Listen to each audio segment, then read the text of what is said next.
Beneath the surface of our recorded history lies something stranger than fiction.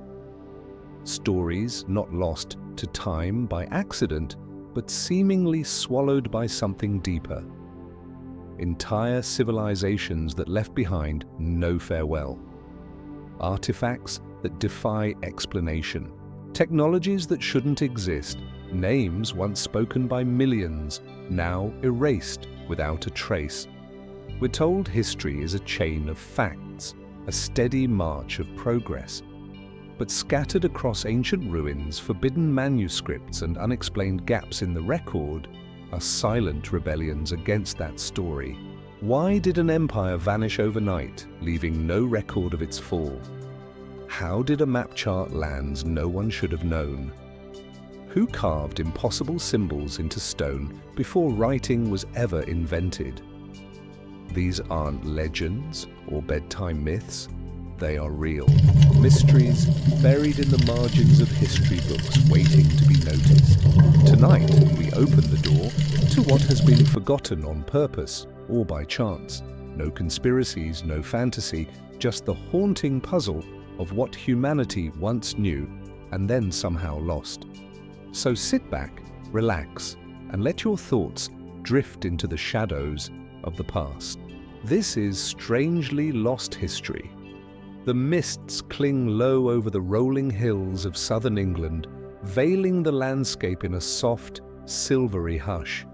Ancient trees, their roots twisted deep into soil once soaked with blood, rise like sentinels from the earth. Scattered across the countryside are the ruins of forgotten strongholds, crumbling stone towers, collapsed keeps and mows, long dried to silence.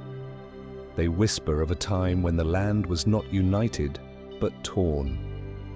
When law faltered and chaos ruled. It was called the Anarchy, a period so fractured, so lawless that the name itself became shorthand for collapse. The year was 1135. King Henry III, last son of William the Conqueror, had died without a legitimate male heir.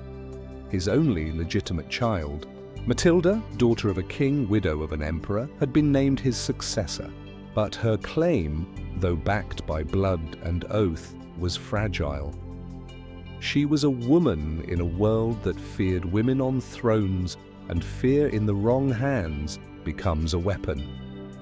Seizing the moment, Henry's nephew, Stephen of Blois, crossed the Channel in secret. He was swift, persuasive, and ambitious. Within days, he was crowned king. The barons, some loyal to their oaths, others eager for power, split their allegiances, and thus began nearly 2 decades of civil war, an era so violent, so disjointed, that chroniclers struggled to define it. Some simply called it a time when Christ and his saints slept. It was not one war, but many, not one rebellion, but countless. Alliances shifted like tides. Castles were built, besieged, lost, then built again. Entire towns were razed, families extinguished, crops burned to blackened stubble. In the eyes of the peasants there were no kings, only wolves with crowns. There were years when no harvest came, when famine and disease rode behind every army. To live in England during the Anarchy was to live under the rule of unpredictability. Yet, curiously, for a conflict so widespread, so devastating, the Anarchy left surprisingly few lasting scars on the official record. There were no decisive legendary battles, no final treaties etched into stone, no dramatic assassinations echoing through literature. Instead, the war faded slowly, quietly like a storm that exhausted itself. In 1153, Stephen agreed to name Matilda's son, Henry, the future Henry II, as his heir. Within a year, Stephen was dead. The crown passed to the young Angevin prince, and history moved on. But what exactly had passed? The Anarchy is often treated as a footnote in English history, a messy, unfortunate interlude between kings. Yet some scholars and amateur historians alike have long wondered if its obscurity is part of the mystery. How does a war that lasted 18 years, engulfed nearly every noble family in England, and upended the social order disappear so easily from collective memory? One theory suggests it was a deliberate eraser, that when Henry II took the throne, he launched a quiet but effective campaign to restore order, not just in governance, but in narrative. Documents lost, rewritten, or simply ignored. Chroniclers encouraged to remember triumphs, not failures. The anarchy, too complex and shameful, was allowed to fade. Others point to the curious lack of archaeological evidence. While battles were recorded near Oxford, Lincoln, and Bristol, large-scale remains are rare. Unlike the Norman conquest or the Wars of the Roses, the scars of the anarchy remain strangely elusive. Were the battles smaller than described? Or have their traces simply vanished beneath centuries of soil and silence? There are stranger questions still. Local folklore from Wiltshire to Northumbria tells of abandoned villages that were never resettled. Places where people disappeared, not killed in battle, but gone without explanation. Some blame raiders, others whisper of plague. A few speak of darker things, rituals, curses, old gods awakened in desperate times. While these tales cannot be verified, their persistence suggests a deeper cultural wound, one not accounted for in royal records. Then there are the structures, earthworks, mound formations, and unnatural ridges found in regions supposedly untouched by the conflict. Some researchers believe these were temporary fortifications or siege sites lost to time. Others argue they predate the war entirely. Ancient sites reactivated during the chaos for unknown purposes. Even the castles tell curious stories. In the heart of Berkshire lies a ruined keep, long believed to be a Norman stronghold. But beneath it, ground-penetrating scans have revealed an older foundation, stone arranged in concentric circles unlike any Norman design. Was this simply reused Roman stone, or had something else stood there before? And why was a new fortress built directly atop it during the height of the anarchy? There is no shortage of speculation that the war allowed ancient power structures to resurface. That forgotten knowledge, spiritual, architectural, perhaps even technological, was temporarily rediscovered in the desperation of civil collapse. That something buried beneath England's green fields was disturbed during the bloodshed and then quietly hidden again when peace returned. No solid evidence confirms these theories, yet the lack of answers itself invites inquiry. Why did Matilda, rightful heir and proven leader, never fully claim the throne? Why did Stephen's rule, so chaotic, so often defeated, end not with violence, but with surrender? Why did chroniclers, who described everything from plagues to comets, fall unusually silent during key years of the conflict? And most haunting of all, what did the people living through it believe was happening? Was this merely a fight for a crown, or did it feel like something greater was being lost? A stability, a truth, perhaps even a memory of what England was meant to be. The anarchy remains a wound without a scar, a chapter with pages missing, a war that drifted away like mist at dawn, leaving behind more questions than answers. So, what really happened between 1135 and 1153, and what, if anything, still waits to be uncovered beneath the fields, the ruins, and the silence? Following the chaos of the anarchy, we move into another moment of silence and shadow. A single event buried in local memory, yet shrouded in a death toll so sudden, so vast, it defies easy explanation. Beneath the quiet cobblestones of Oxford, where scholars now walk between ancient libraries and ivy-clad colleges, there is a deeper history, one that most visitors never hear about. A history not bound to books or ideas, but to something darker, something whispered about in corners of old manuscripts and occasionally in hushed voices among the locals. It happened in the summer of 1577. Oxford even then was a city of contrast, of knowledge and punishment, of enlightenment and judgment. The university rose proudly with its halls and chapels filled with debate and discovery.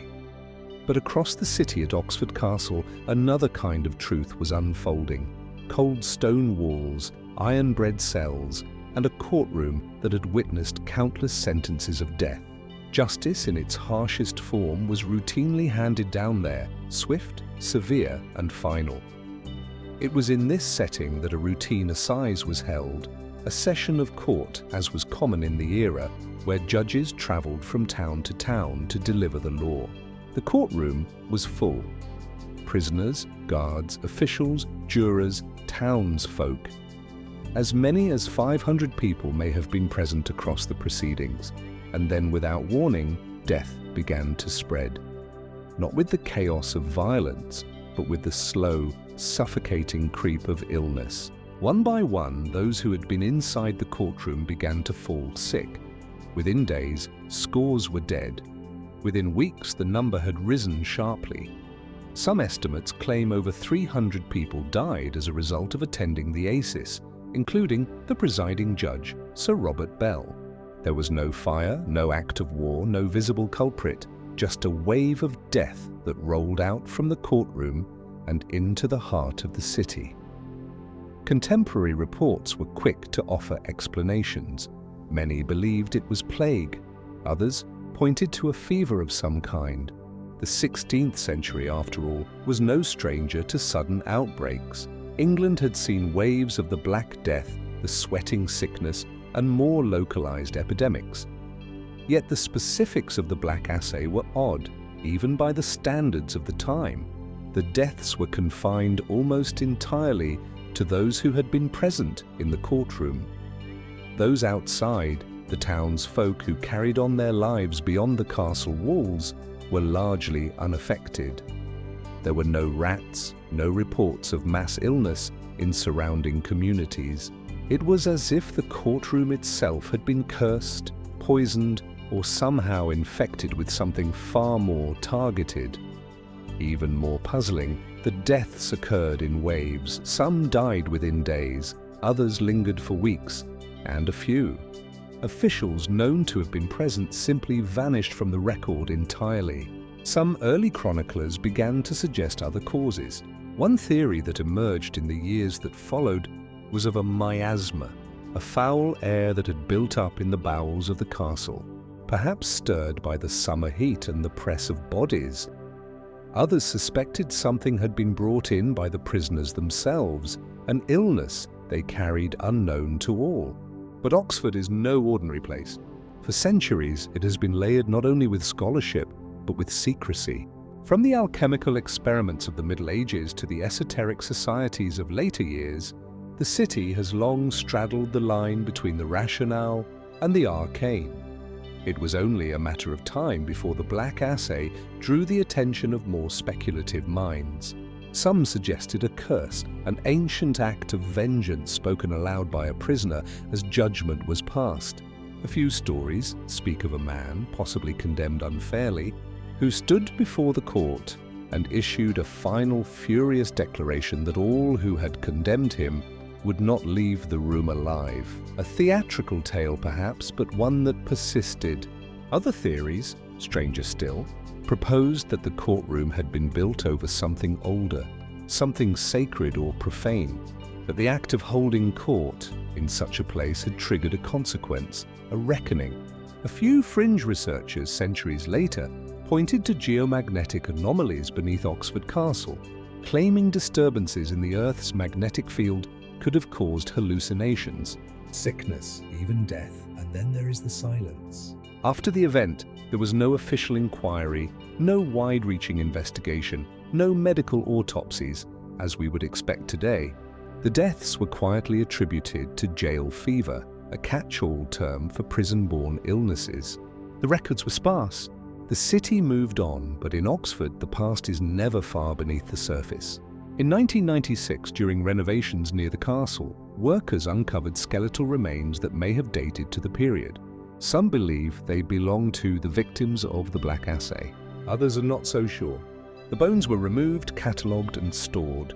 No definitive answers followed. Even today, some locals speak of strange sensations near the old castle site, of sudden chills, heavy air, inexplicable dread. These stories, anecdotal and often dismissed, mirror similar reports from other historical plague sites. But in Oxford, where the line between mind and matter has always blurred, they feel more personal. What truly caused the black eyes? Was it a freak convergence of illness and architecture? A tragic case of contagion misunderstood by early medicine? Or was something else unleashed in that room? Something we no longer have the words to explain. And if we were to return to that day in 1577, to stand in the courtroom as judgment echoed from stone walls, what would we feel in the air? Whatever happened there, it left a mark not just on Oxford's history, but on its atmosphere, intangible, unsettling, and unresolved. What are we to make of a courtroom where hundreds died silently, inexplicably within days? And why, centuries later, does the air around Oxford Castle still seem to hum with something unseen? History doesn't always leave answers. Sometimes it leaves only shadows. And from one shadow, we step into another. This one cast not over a single city, but across all of Europe. A pilgrimage with no maps. A crusade with no army. Somewhere in the hills of northern France. The light breaks over quiet fields and stone chapels that have stood for centuries. There are villages here older than many nations. Their histories carved into the weathered lintels of crumbling churches, their legends passed down in firelit whispers. But one story haunts these lands more than most. A story of hundreds, perhaps thousands of children who once walked these roads with songs on their lips and crosses stitched into their clothes. A story that begins with faith and ends in silence. The year was 1212. Europe was restless. The official crusades, military campaigns waged by kings and knights to reclaim the Holy Land, had lost their glory. Jerusalem remained elusive. Blood had been spilled on every side, and yet peace was no closer.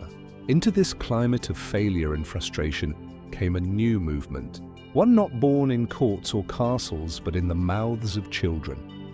According to several chronicles, a boy named Stephen, a shepherd from the town of Cluis, claimed to have received a divine message.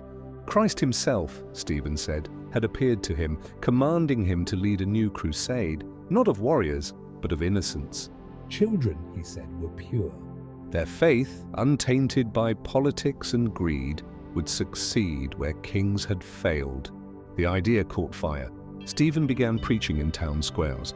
He performed what were described as miracles, small ones, subtle, but enough to draw crowds. And from those crowds, children came forward by the dozens, then hundreds.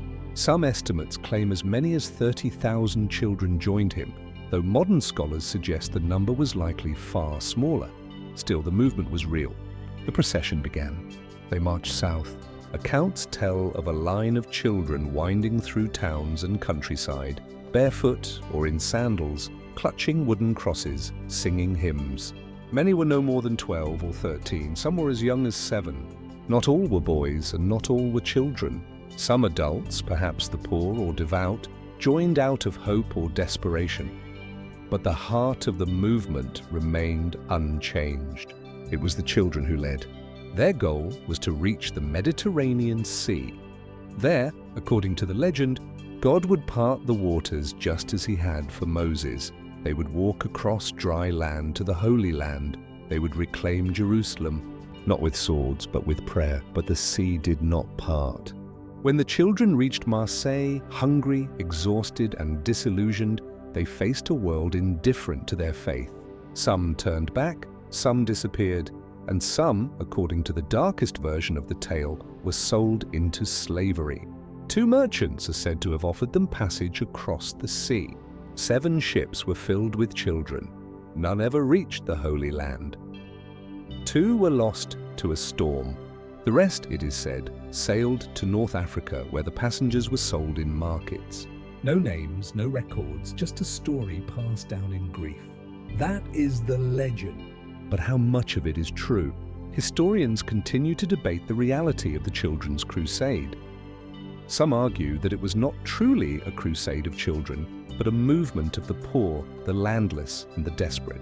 Others believe the story was later romanticized, exaggerated by chroniclers looking to moralize or warn. Yet fragments remain. Records in Cologne, in France, in Genoa, all hint at groups of children traveling toward the sea. Some were stopped by bishops, others vanished from the record entirely. In one case, a document from the monastery of Sandon references the arrival of a multitude of children who marched with divine fervor, but who knew not the path they walked. What drove them? Was it faith? Was it the echo of sermons and stories told too often? Was it hope or manipulation? More speculative voices have asked stranger questions. Why do similar stories emerge in Germany at the same time where another boy named Nicholas reportedly led thousands across the Alps toward Italy? Why do some accounts mention visions, bright lights, voices in dreams, celestial signs in the sky? Could these experiences described by children in an age of religious ecstasy and fear point to some psychological phenomenon or something else? And why do so many names vanish? In an era of chroniclers and scribes where even minor skirmishes were recorded in detail, how could a movement involving thousands of people leave behind so little? Even the location of their departure, Marseille, is contested. Some versions place it further east. Others suggest they never even reach the coast. The entire narrative shifts depending on the source, like a story told too many times in too many voices.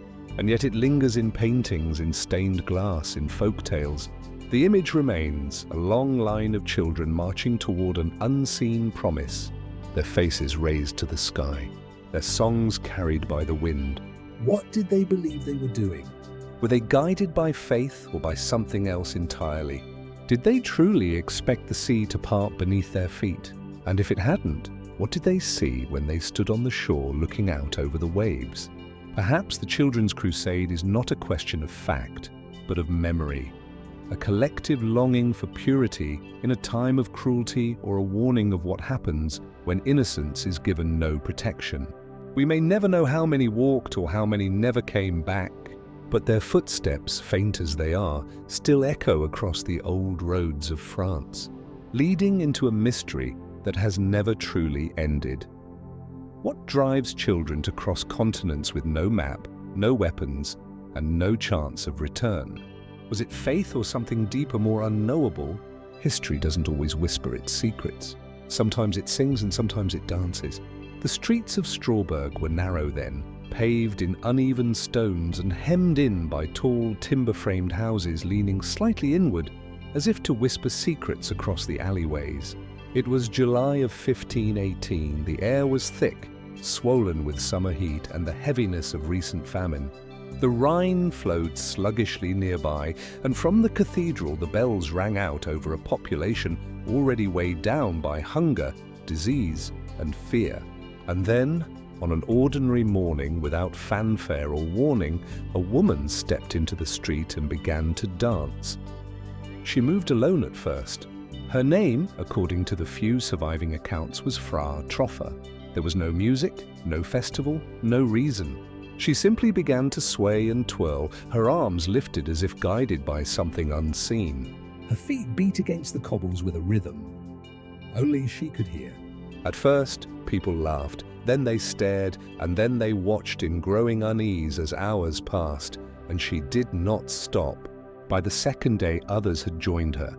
By the end of the week, more than 30 people were dancing uncontrollably in the streets of Strasbourg. They danced through the day and into the night. They collapsed from exhaustion, only to rise again and continue. Some screamed in agony, their faces contorted, their bodies moving as if dragged by invisible strings. Witnesses described eyes wide with fear, hands grasping at the air, legs bruised and bleeding. Still they danced. By August, the number had grown to the hundreds. Authorities were alarmed but not panicked, at least not yet. In the early 16th century, strange behavior was often interpreted through the lens of religion, astrology, or imbalance of bodily humors. The city council consulted physicians who declared the affliction was due to overheated blood, a hot condition that paradoxically required more dancing to cure. So they built a stage, musicians were hired, a space was cleared in the marketplace. It was believed that if the dancers could sweat the sickness out, they might recover. But the plan backfired.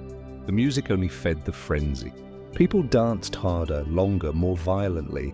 Some reports claim dozens died of heart attacks, strokes, or sheer exhaustion. And then, as suddenly as it began, it ended. By early September, the dancing slowed. The afflicted dispersed. The music fell silent. No one was punished. No one was blamed. The records simply stop, like a door closing on a room you're not meant to enter again. What happened in Strasbourg that summer? Historians have offered explanations, some plausible, some speculative.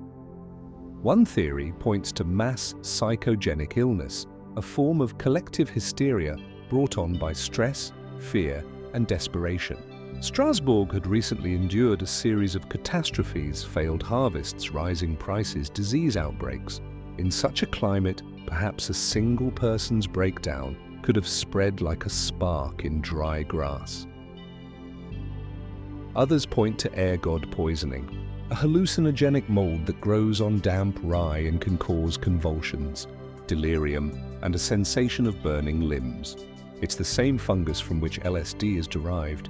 The idea that a tainted grain supply could trigger widespread mania is not far-fetched, and yet erotism typically causes sufferers to thrash in pain, not to dance in unison, and it rarely lasts for weeks. Still, others have explored the cultural backdrop. The Middle Ages and early Renaissance were rife with mystical traditions and religious ecstasies. Stories of saints, martyrs, and holy visions often involved frenzied movement, transances, or divine possession. Could the dancers have believed consciously or not that their suffering was a form of atonement, that through pain they were purging sin? There's also the figure of Saint Vitus, the patron saint of dance and nervous disorders. In parts of Europe, believers would pray to him for protection against a condition known as St. Annoni's fire. Vitus's dance, a real neurological disorder that causes involuntary movement. Some believed the Strasbourg outbreak was a kind of mass devotion, a ritual gone out of control. More speculative voices whisper of ancient rituals resurfacing, of old seasonal rites half remembered and suppressed, breaking through during a time of social fracture. Was the dancing plague a glitch in cultural memory? A buried tradition trying to return. A few go further still. They point to the curious synchrony of the event. Not random, not chaotic, but strangely patterned. Hundreds moving together night and day, as if entranced by a single rhythm no one else could hear.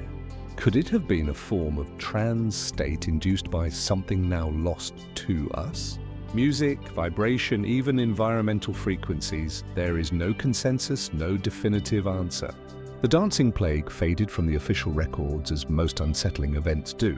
It became a curiosity, a footnote, but it was not the only one. Similar outbreaks occurred in other parts of Europe, though none matched the scale of Strasbourg, and in every case they left the same questions behind. Why did they dance? What compelled their bodies to move until collapse? Was it madness or meaning? Centuries later, the stones of Strasbourg remain, some of them unchanged. The cathedral still towers over the city, casting its long shadow across streets that once echoed with the sound of feet pounding against the earth. Sometimes history is remembered in monuments, and sometimes in mysteries. Some say that memory lingers in place that the walls remember. If that's true, what do the stones of Strasbourg still carry? Perhaps there was something in the air that summer of 1518, or, perhaps for a brief moment, something rose up from beneath the surface of the world and danced. What could drive hundreds of people to dance themselves to death while others simply watched? What force moved them? Fever, fear, or something deeper still? As the strange silence returned to Strasbourg, history turned its gaze elsewhere. Eastward, across wind-swept steppes and ancient trade routes, toward a forgotten empire whose very identity remains shrouded in uncertainty. A kingdom that rose, flourished, and disappeared. Leaving behind not ruins, but questions. In the vast grasslands between the Black Sea and the Caspian, where the rivers Volga and Don snake through plains of rustling grass and starlit silence, there once stood a kingdom unlike any other. The land today is scattered with fragments, bits of pottery, worn coins, weathered hill forts, bear traces of what was once one of the most powerful and enigmatic empires in the medieval world, the Khazars. They do not appear in most school books. Their cities are not tourist destinations. Their memory flickers only in the margins of ancient chronicles and the whispered footnotes of diplomatic records. And yet, for over 300 years, the Khazar Empire dominated one of the most strategically important crossroads of the world, bridging the Christian West, the Islamic South, and the pagan and nomadic North. They controlled key segments of the Silk Road. They taxed caravans, forged alliances, and wielded considerable military and economic power. They fought wars against the Arab Caliphate, held diplomatic relations with the Byzantine Empire, and maintained a powerful standing army. But who were they? The Khazars were a semi-nomadic Turk people, likely originating from the steppes of Central Asia. By the 7th century, they had established a powerful state stretching across modern-day southern Russia, western Kazakhstan, eastern Ukraine, and parts of the Caucasus. Their capital, Ital, was situated near the mouth of the Volga River, a multi-ethnic hub of trade, language, and religion. And it is here that the mystery deepens. At some point during their imperial height, possibly in the 8th or 9th century, the Khazar elite are said to have adopted Judaism as the official state religion. It is a claim that appears in several independent sources, Islamic geographers, Christian chroniclers, and a famous exchange of letters between the Khazar king and a Spanish Jewish scholar named Azdai ibn Shaprut. But the details are elusive. Why did a Central Asian steppe empire convert to Judaism alone among the world's great powers? Was it a genuine spiritual awakening or a political maneuver designed to maintain neutrality between the rising Christian and Islamic empires? Did the entire population convert or only the ruling class? And why is there so little archaeological or textual evidence to confirm the nature or extent of this conversion? Some historians argue that the Khazars adopted Judaism to assert independence, positioning themselves as a third way between the competing monotheisms surrounding them. Others suggest it was a syncretic blend of faiths more cultural than theological. Some even question whether the conversion happened at all, or if it was exaggerated by foreign observers struggling to make sense of a powerful people who defied familiar categories. And then, as abruptly as they appeared, the Khazars vanished. By the 10th century, their influence began to wane. The Rus, a rising Slavic force from the north, began pressing into Khazar territory. Their trade routes weakened, their alliances frayed. Eventually, the Khazar capital was sacked, their cities abandoned, their name fading from the political maps of the world. No great battle marked their fall. No surviving account describes a dramatic last stand.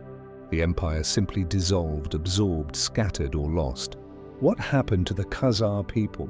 Some believe they integrated into surrounding populations, Turk, Slavic, and Jewish alike.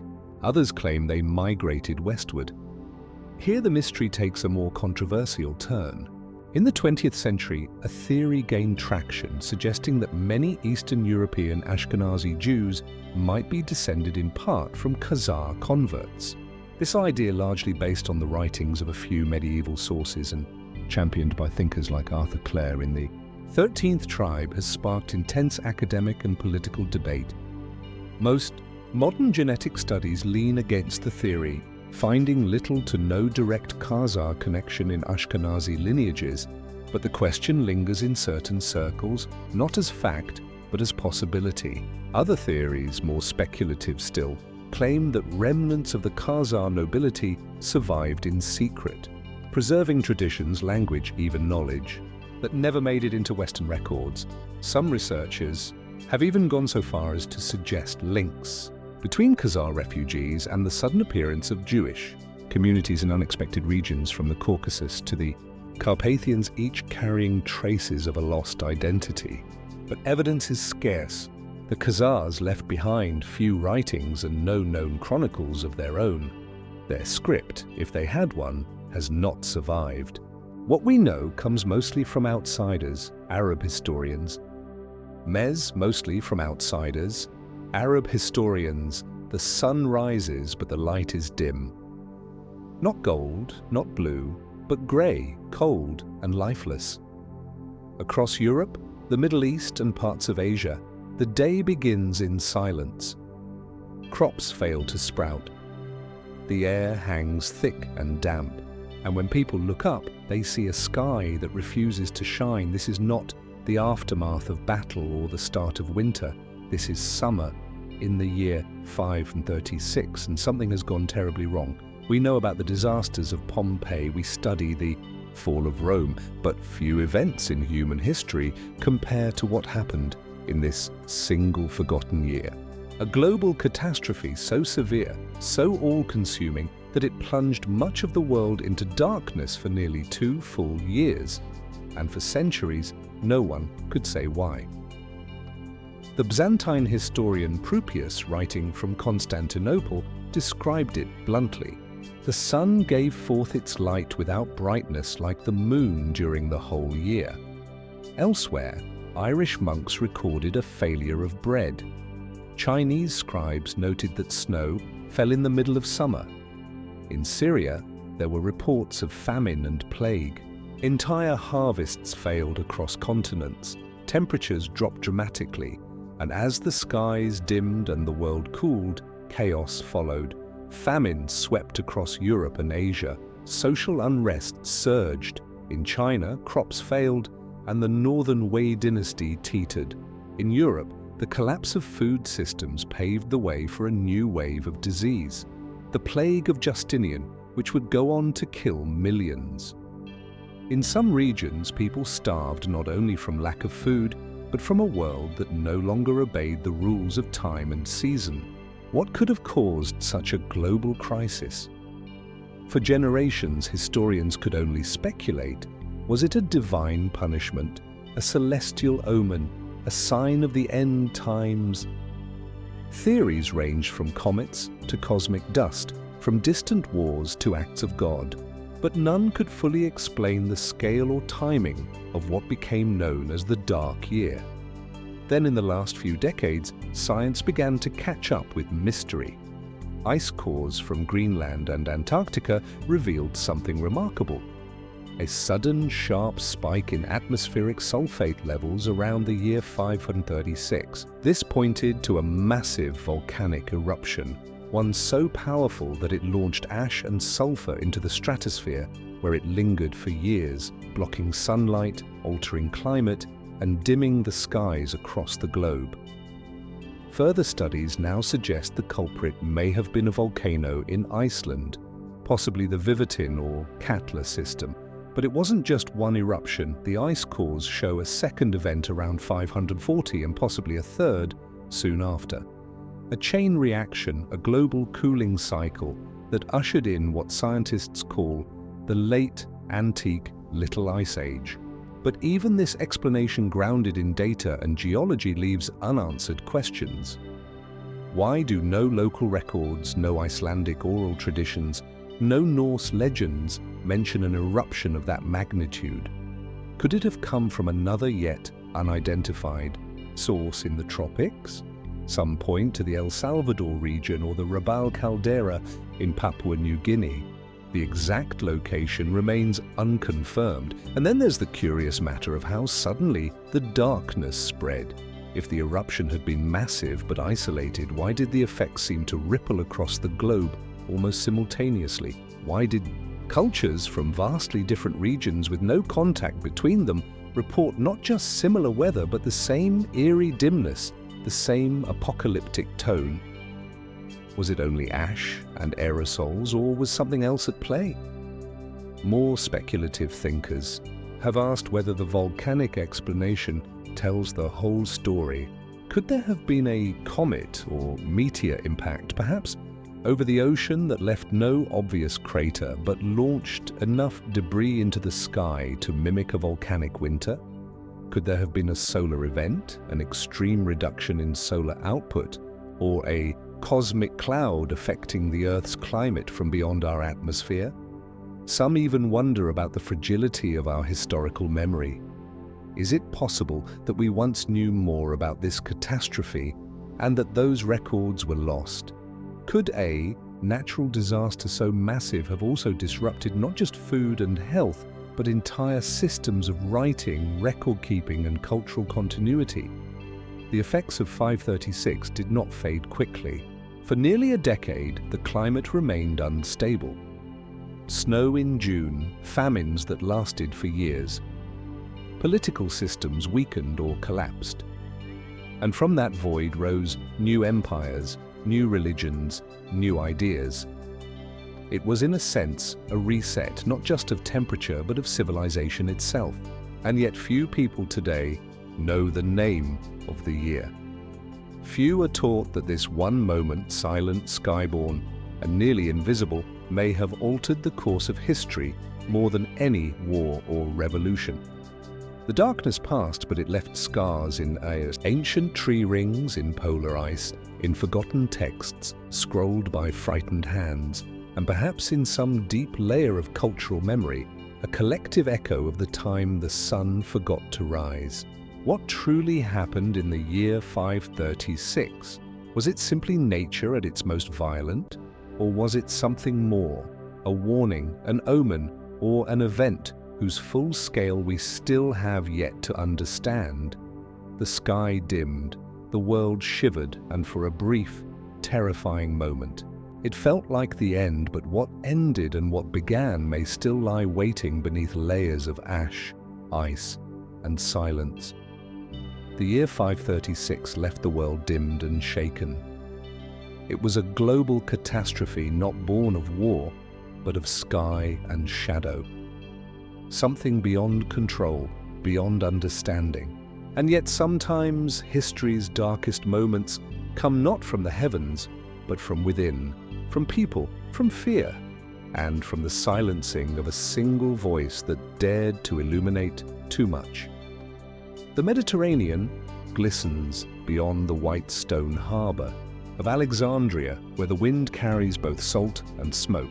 In the early 5th century, this city was more than a port. It was a beacon, a place where scrolls lined the halls of libraries, where philosophies clashed in open forums, and where knowledge was not merely preserved, it was cultivated.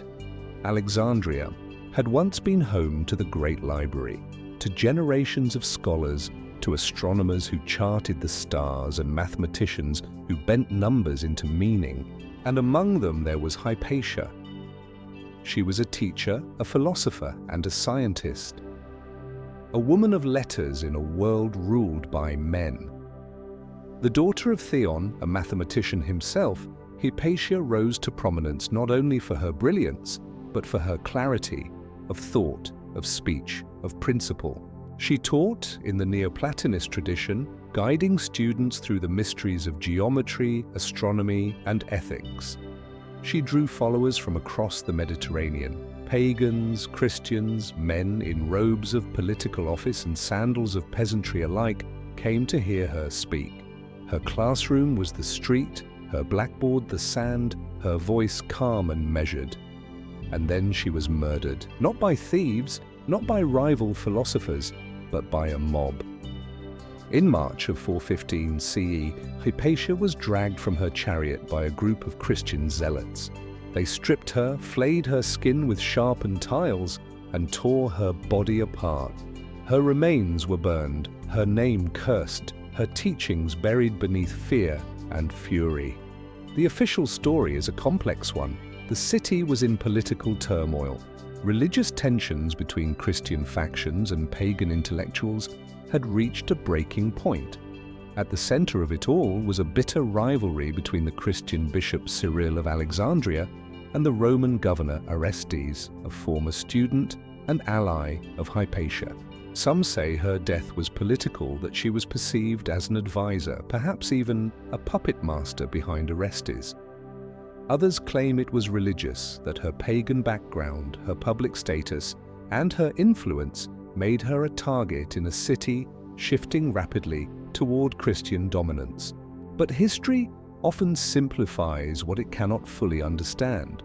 Was Hypatia truly killed for what she represented or for what she knew? Her surviving writings are few. Commentaries on Talmi's Alma works on conic sections, letters preserved by her students. But what has been lost is far greater. Could she have held manuscripts now vanished with time? Was she perhaps one of the last living links to the great library of Alexandria? A keeper of texts no longer deemed safe or appropriate for a changing world. And what of her death itself? Some accounts are graphic and detailed, others vague and inconsistent. Even the identities of her attackers remain obscured, described only as followers of Peter the Reader, a minor ecclesiastical figure whose motivations remain murky. Was this a spontaneous act of rage or a carefully orchestrated purge? What's most unsettling is what followed: the silence. No formal investigation, no imperial trial. Bishop Cyril, though likely politically entangled in the events, was never condemned. In fact, he was later canonized, Saint Cyril of Alexandria.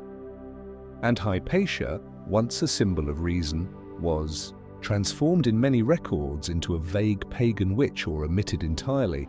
Only centuries later did her name re-emerge, revived by Renaissance thinkers, Enlightenment philosophers, and modern historians. Today, she is often seen as a martyr for science, for reason, for secular knowledge. But in her own time, she may have simply been seen as dangerous, a woman independent and unbound, a mind too sharp for the political powers of the day. The Hypatian revolt is not merely the story of a death. It is the story of a transition, a turning point when Alexandria, and perhaps the broader ancient world, began to shift from open inquiry to orthodoxy, from philosophical pluralism to institutional control, from memory into mystery. Some fringe theorists have speculated that Hypatia's death was part of a larger coordinated effort to extinguish forbidden knowledge, mathematical truths, astronomical models, philosophical systems that contradicted the growing dogmas of the time. There are whispers never proven that she possessed maps of the heavens more accurate than her era should have allowed, that she taught of orbits and eclipses centuries before such ideas became accepted, that her mind held remnants of Pythagorean mysticism, Platonic cosmology, and Egyptian secrets now long gone. These are not claims of magic or conspiracy, but they do raise a question. What knowledge dies with a single mind? Hypatia left no heirs, no disciples who continued her public teaching.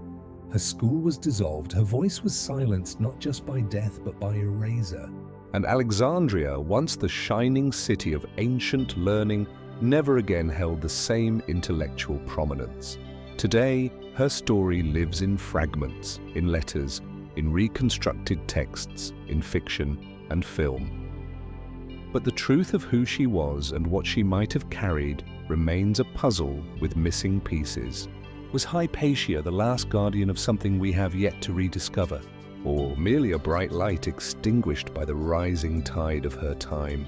The wind still moves through the ruins of Alexandria. The harbor remains.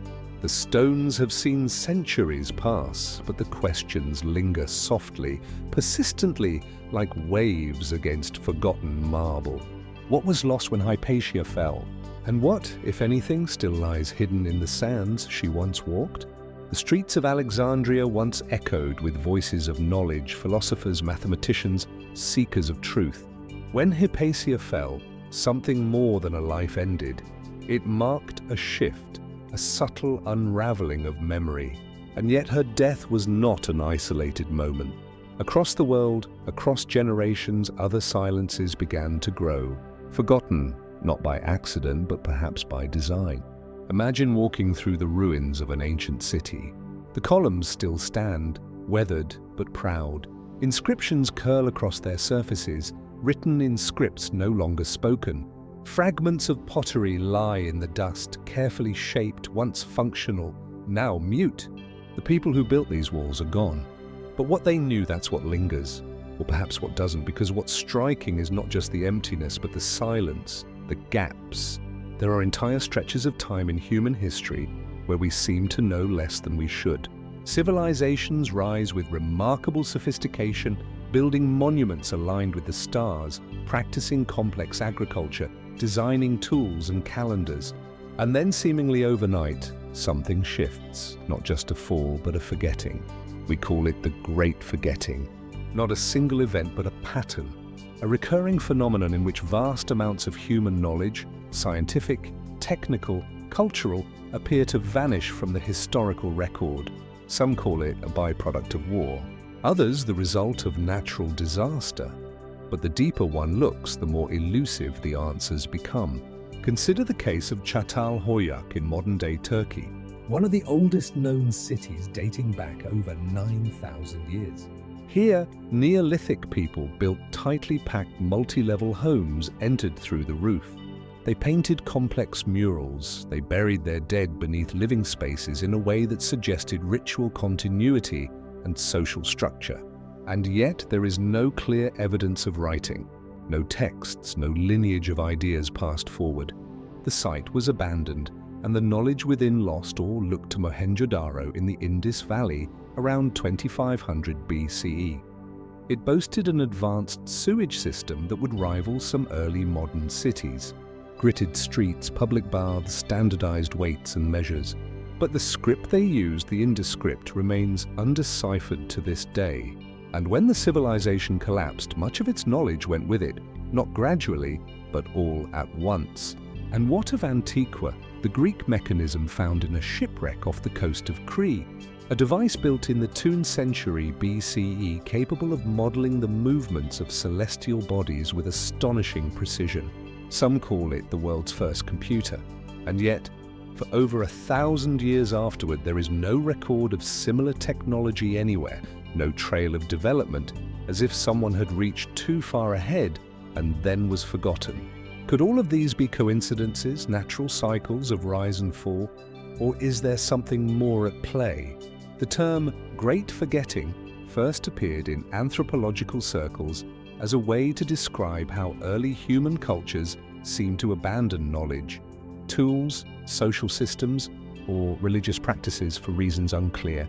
But it has since grown into something more, a mystery that stretches from the ancient world to the modern. Why is it that humanity sometimes forgets what it once knew? Some point to oral tradition.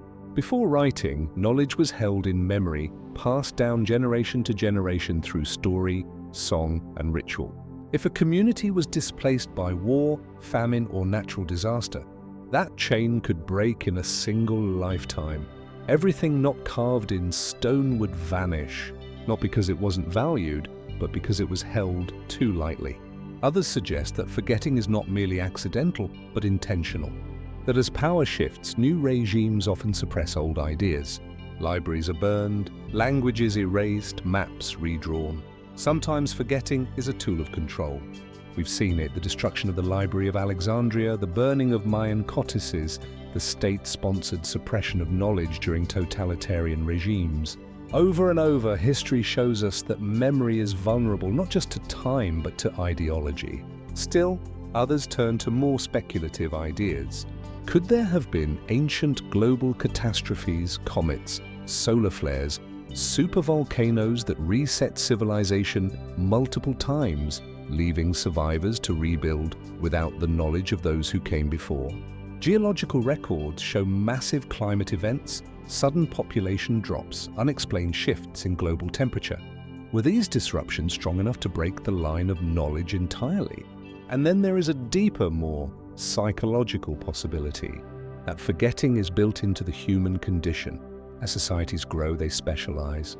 Knowledge becomes compartmentalized, stored in experts and systems few understand. When those systems fall, When a class of scribes, engineers, or astronomers disappears, the knowledge they carried becomes inaccessible, even incomprehensible. A text written in a dead language, a machine built with forgotten principles, a star chart whose meanings have faded from memory. Is this the fate of all knowledge? To be remembered for a time and then slowly, quietly lost? There are hints that more may have been forgotten than we realize. Petroglyphs that resemble astronomical diagrams, megalithic sites whose purposes we can only guess, oral traditions describing previous worlds or times before the sun. Are these mythologies or memories? We may never know. What we do know is this: for all our advancements, human history is not a clear progression. It is not a steady climb toward the present. It is a patchwork of brilliance and collapse, memory and silence, discovery and loss. And somewhere in that silence is the great forgetting. A question not just of what we've lost, but why we keep losing it. So what else has slipped through the cracks? What knowledge once shaped the world and now lies buried, waiting to be remembered again? And if forgetting is the natural rhythm of civilization, how much do we still have time to remember? When civilizations forget, they don't always forget evenly. Knowledge disappears. Names vanish, entire systems are lost to time. But some absences feel deliberate, specific, persistent. It's not only what history forgets, but who. From the faded pages of scrolls to the uncarved lines on stone, there lies a silence deeper than ignorance. A silence that belongs to voices never recorded or carefully removed. A silence shaped like half the human race. In the halls of ancient temples, in the margins of medieval manuscripts, in statues whose inscriptions have been worn smooth by time, there is something missing, not completely but conspicuously. The faces of women, their names, their stories. The deeper we look into the past, the more we find not an absence of women, but an absence of memory. Where did they go? Consider the fragments we do have. In Sumer, over 4,000 years ago, a woman named Anheduana composed hymns so rich and structured that many scholars credit her as the world's first named author.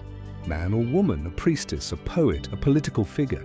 And yet, her legacy was nearly lost, surviving only in clay tablets buried for centuries beneath layers of earth and conquest. In ancient Egypt, Haps ruled not as queen but as pharaoh. She wore the royal beard, conducted military campaigns, and commissioned grand temples. Her reign brought peace and prosperity. But after her death, her name and image were chiseled off monuments, erased from official records as if she had never existed. In classical Greece, Agnatis disguised herself as a man to study medicine. Women were barred from practicing at the time. Her skills saved lives, and once revealed her presence, forced legal reform. Yet she too is often footnoted, her story questioned, her legacy debated. And these are just the names we managed to recover. How many more were not written down? How many were deliberately omitted? How many ideas, inventions, discoveries, or decisions that shaped the world came from hands and minds that were later excluded from the telling?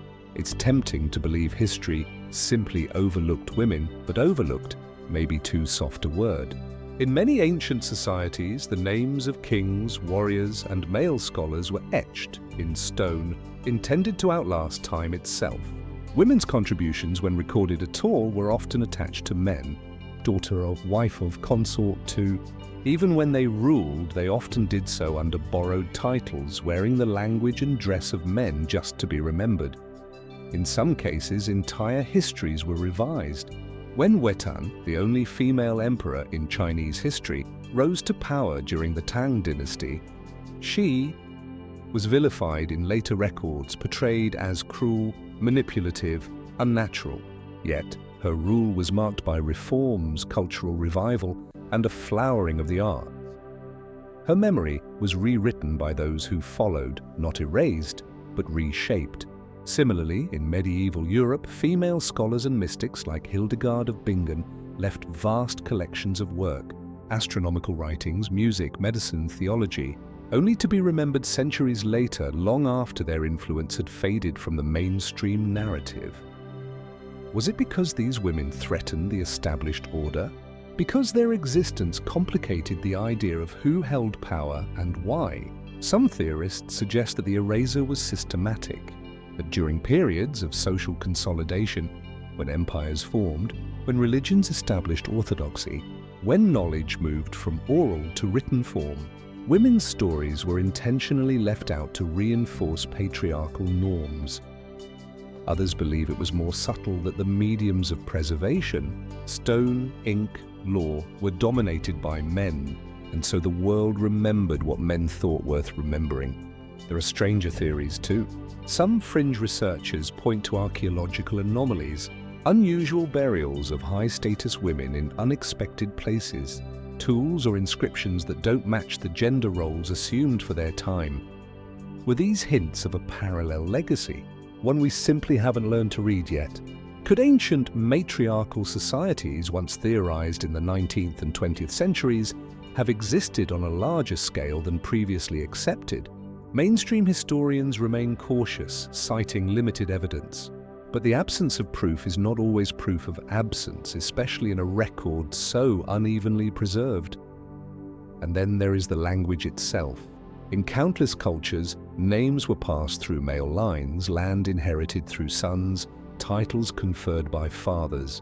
How many women's names were never recorded simply because the structure of memory did not allow it? Even today, historical databases and archives are overwhelmingly male.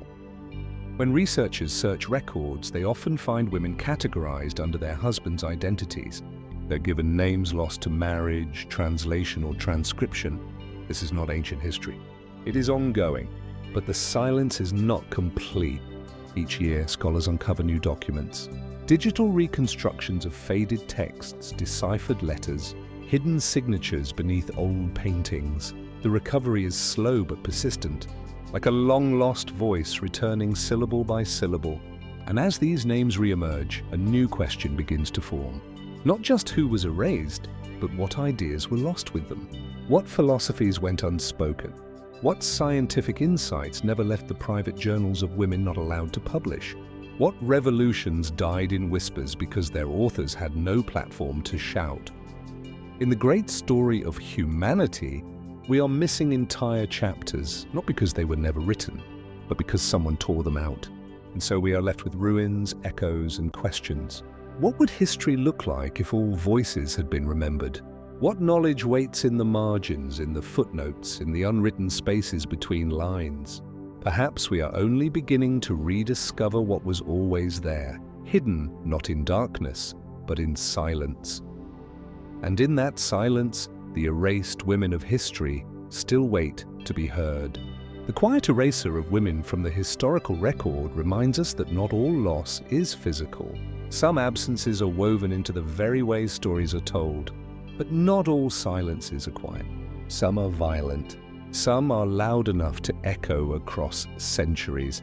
And in the hills of southern France, the ruins of castles and chapels still carry the weight of one such silence carved into stone by sword and flame, in a crusade not against a foreign land, but against fellow Christians.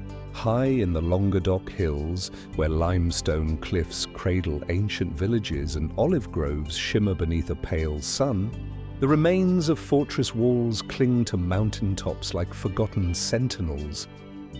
The wind carries the scent of thyme and lavender, and something older, less tangible. Memory or maybe grief. These lands once belonged to the Occitans, a people with their own language, their own traditions, and for a time, a striking degree of tolerance. Here, in the 12th and early 13th centuries, Catholic and heterodox communities lived side by side. Nobles patronized poets and troubadours. Philosophical debates were not only permitted, they were celebrated. Into this space, a new form of Christianity quietly took root. They called themselves good men and good women. The church would call them Cathars. Their beliefs were radical for the time and perhaps even for today. The Cathars saw the material world as corrupt, created not by God, but by a malevolent force. True purity, they believed, meant rejecting the physical and embracing the spiritual. They denied the authority of the Catholic Church. They rejected the sacraments. Some even claimed Christ was not a man but a divine being who never truly suffered. But the Cathars were not violent. They were not a political threat in the usual sense. They were not trying to seize power, only to live by what they believed. And yet to the Church, especially one already struggling with heresy and reform, their ideas were too dangerous to ignore. In 1208, after the papal legate Pierre de Castelnau was murdered, likely by an Occitan noble, the Pope launched an unprecedented campaign, a crusade not against Muslims in the Holy Land, but against fellow Christians in Europe. The Albigensian Crusade, named for the town of Albi, would become one of the most brutal campaigns in medieval history. Tens of thousands were killed, entire towns were razed, lands were seized, cultures uprooted. It was a war not just of faith, but of identity and of erasure. One of the most infamous moments came in Beziers in July 1209. When asked how to distinguish Cathars from Catholics in the city, a papal commander is said to have replied, "Kill them all. God will know his own." Whether he truly said those words remains debated, but the massacre was real. As many as 20,000 people, men, women, children, were slaughtered. The city was burned, and that was only the beginning. For 2 decades, the crusade continued. Military campaigns followed by inquisitions and inquisitions followed by executions. Cathar leaders were captured, tortured, burned. The once autonomous Occitan lords were forced to bend to the northern French crown. By the 1240s, the Cathar movement had been crushed, but something strange lingers in the aftermath. Despite the scale of the violence, despite the destruction of an entire spiritual movement, very little of the Cathars' own words survive. Their theology was known mostly through the documents of their enemies. Few original Cathar texts remain, some preserved by accident, some only referenced second-hand. Was their silence due to illiteracy, or did they purposely keep oral traditions wary of persecution? Did their beliefs threaten more than church dogma? Perhaps challenging deeper assumptions about material power, gender roles, or the very foundations of medieval order? Some researchers have suggested that the Cathars practiced a more egalitarian spiritual system, that women could hold spiritual authority, that wealth and property were rejected not just in theory, but in daily life. Were they simply a Christian heresy, or the remnant of a more ancient, perhaps pre-Christian tradition? The Cathars spoke of reincarnation, of cycles of purification, of the prison of flesh. Some see echoes of Gnostic beliefs, systems once common in the early centuries of Christianity, later branded heretical and wiped out. Could the Cathars have preserved ideas thought lost for 1,000 years? More fringe voices have drawn connections between Cathar beliefs and Eastern mysticism, pointing to potential links along trade routes that carried not just goods, but philosophies.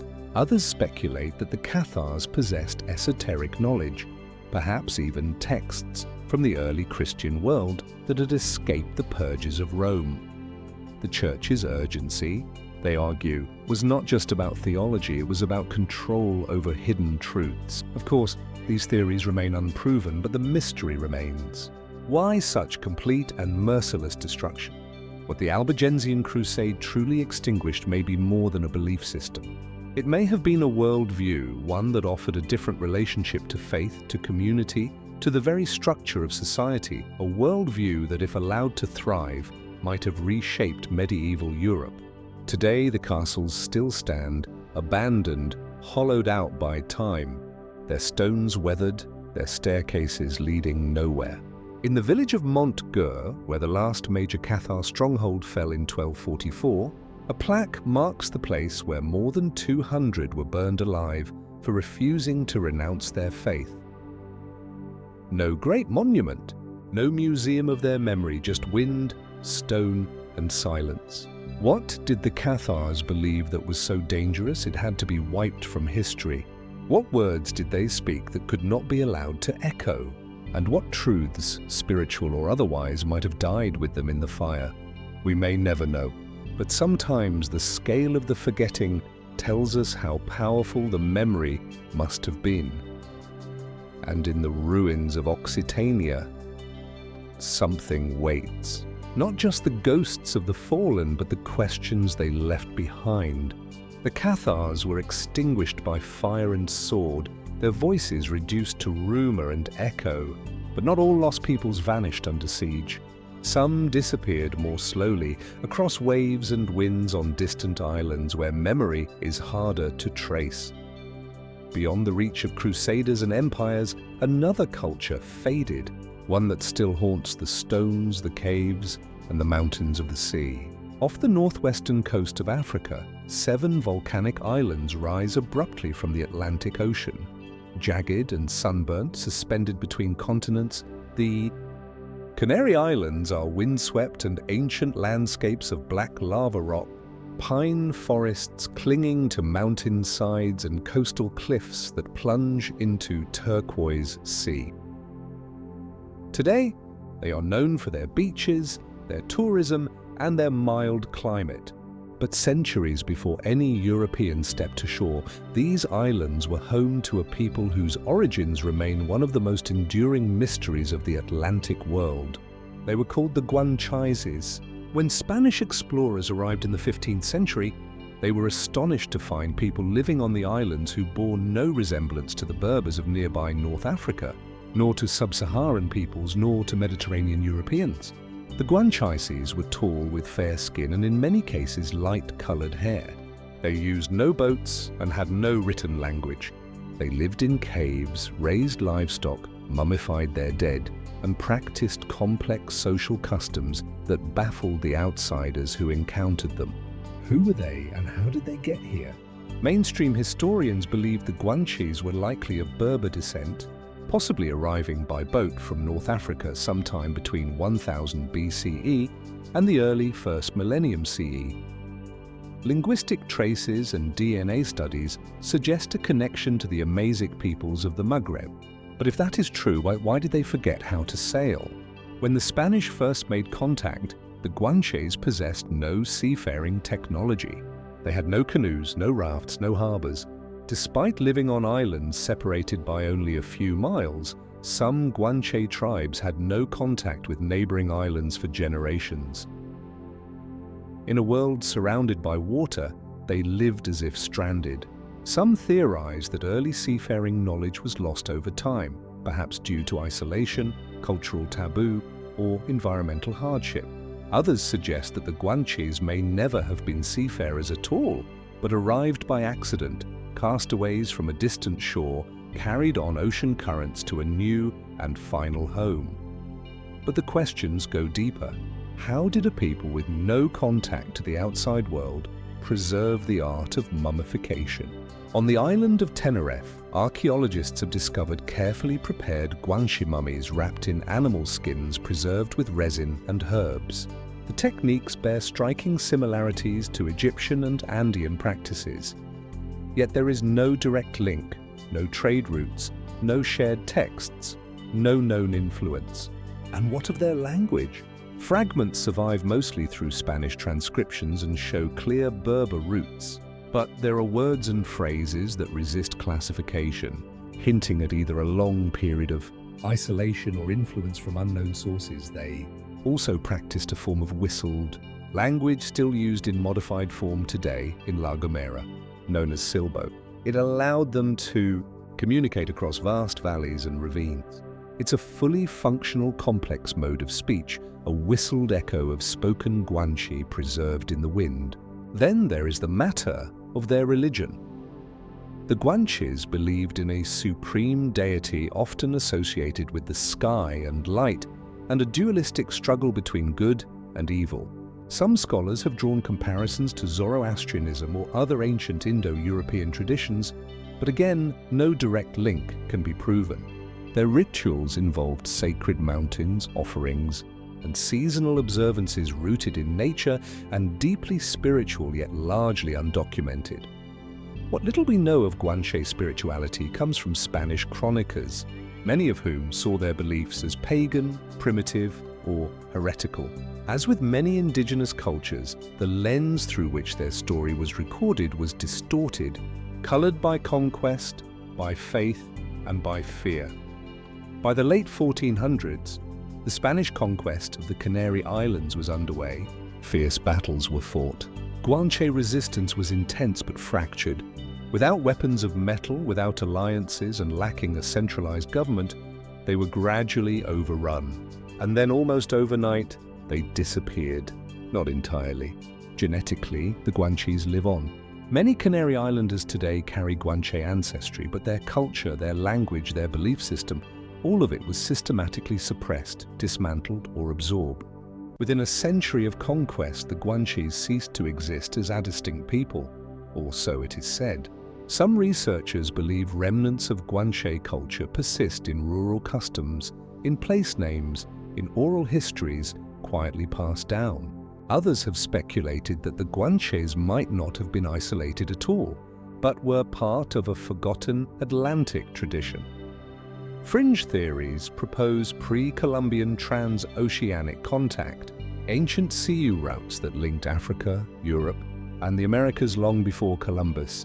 Some even suggest that the Guanche were survivors of a much older civilization, cast adrift after some distant catastrophe.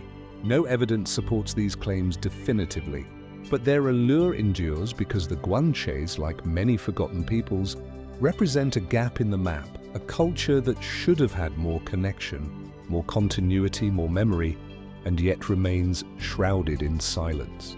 They are neither myth nor legend, but their truth feels strangely out of reach, buried not in time, but in distance. The mountains of Tenerife still rise above the clouds. The caves are still there.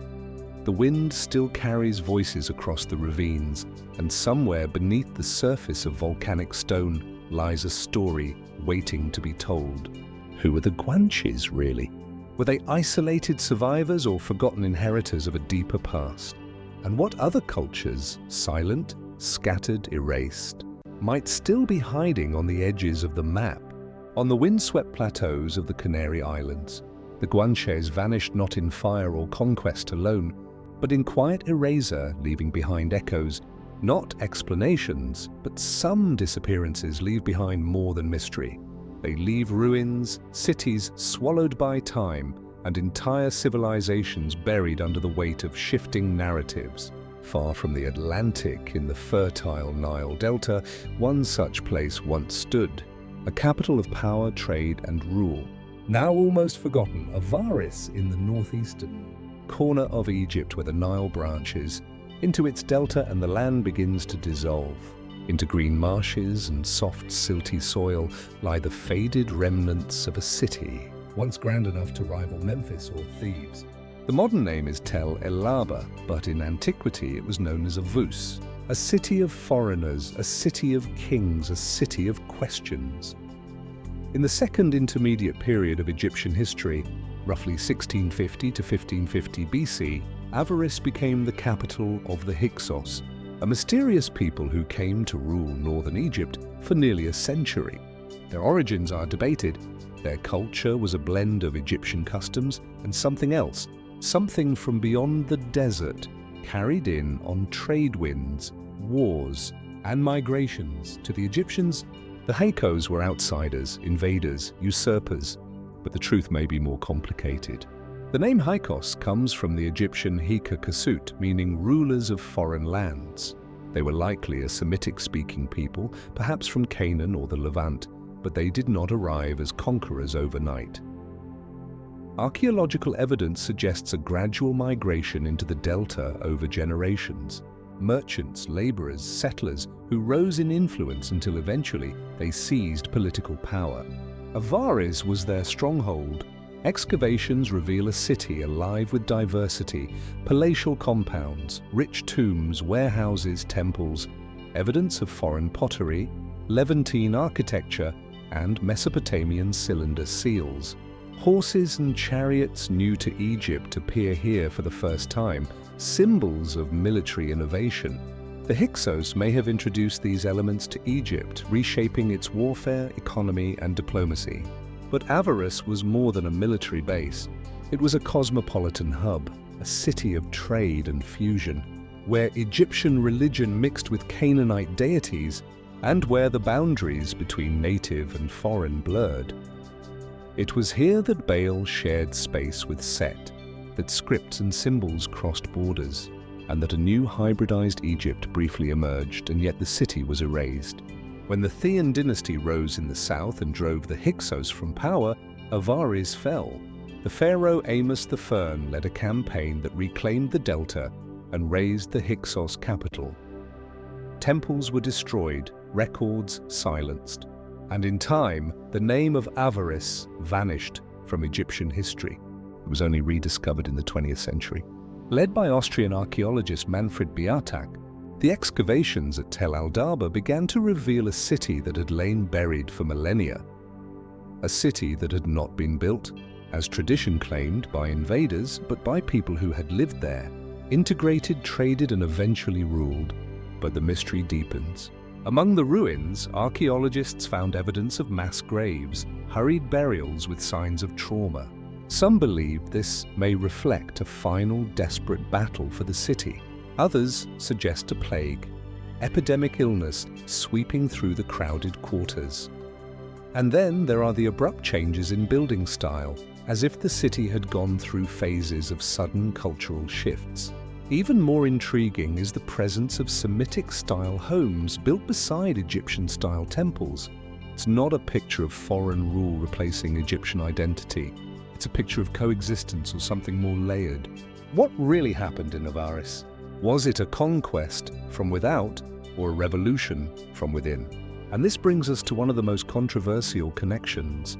In later centuries, a story emerged told by Jewish, Christian, and Islamic traditions of a Semitic people who once lived in Egypt, who were enslaved, and who departed in a great exodus. Some scholars, particularly in the 19th and early 20th centuries, speculated that the Hyksos were the basis for the Exodus narrative.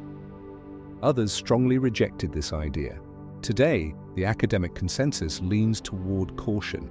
The timeline of the Hyksos does not align with most traditional datings of the Exodus, but the similarities, foreign, Semitic rulers, sudden collapse, possible plagues, a destroyed capital, have kept the myth theory alive in some circles. Could the memory of the Hyksos have been preserved not in Egyptian records, but in oral traditions passed down through generations of displaced peoples? Could Avaris, in some fragmentary way, be the shadow of a biblical memory? More fringe theories go further. Some suggest that Avaris was home to ancient knowledge carried from the East, astrological systems, medical practices, even hidden scrolls lost when the city fell. There are whispers of underground chambers of temples still buried beneath modern farmland. None of these claims are verified, but they persist. Why? Perhaps because Avaris is not just a city. It is a gap in the record, a place that flourished, ruled, and then was systematically deleted from official history. Today, Tel Daba is quiet, a flat expanse of earth and ruins, often overlooked by tourists. No great monuments rise from the soil. No temples beckon from afar. And yet beneath the ground lies layer upon layer of cultural entanglement. Proof that history is never as clean as the chronicles suggest. Who were the Hyksos really? Did they steal a kingdom or build one? And what secrets still lie hidden beneath the Nile's fertile floodplain? In the silence of Avaris, something endures, not just the memory of a lost kingdom, but the possibility that what we call foreign is sometimes only what we have chosen to forget. In the ruins of Avaris, we find traces of forgotten rulers and suppressed memory. A capital buried not just beneath earth, but beneath narrative. But not all forgotten places were grand. Some vanished not in flame, but in simplicity. Some left behind no monuments, only quiet defiance. And nestled in the green hills of central Italy, there once stood such a place, a tiny republic born of a border mistake, which survived for centuries through secrecy, stubbornness, and a stroke of bureaucratic luck. In the rolling hills between Tuscany and Umbria, where vineyards stretch like patchwork across the landscape, and cypress trees stand watch over sleepy villages. There is a place so small you might pass it without noticing. Today it's just a cluster of houses, a chapel, a sign. But for nearly 400 years it was something far more curious. The Republic of Kspaya, a micronation born not of revolution or conquest, but of a clerical error. It began in 1440 when Pope Eugene IV, deep in financial debt, sold a slice of land to the Republic of Florence. The transaction was part of a larger effort to settle papal debts, and the map was redrawn accordingly. But there was a mistake. A small strip of land roughly a kilometre wide and several kilometres long was left off the official documents. Caught between two great powers, this narrow buffer zone was claimed by neither. And so the locals, rather than wait for the church or Florence to correct the oversight, simply declared independence. Thus was born Kspaya, a tiny republic that no one intended to create. What followed is one of history's quietest anomalies. Kspaya had no army, no formal government, no official laws, and yet it endured for 386 years. A free republic nestled in the heart of Renaissance Italy, untouched by most of the wars and political upheavals that engulfed Europe. How? Part of the answer lies in its geography.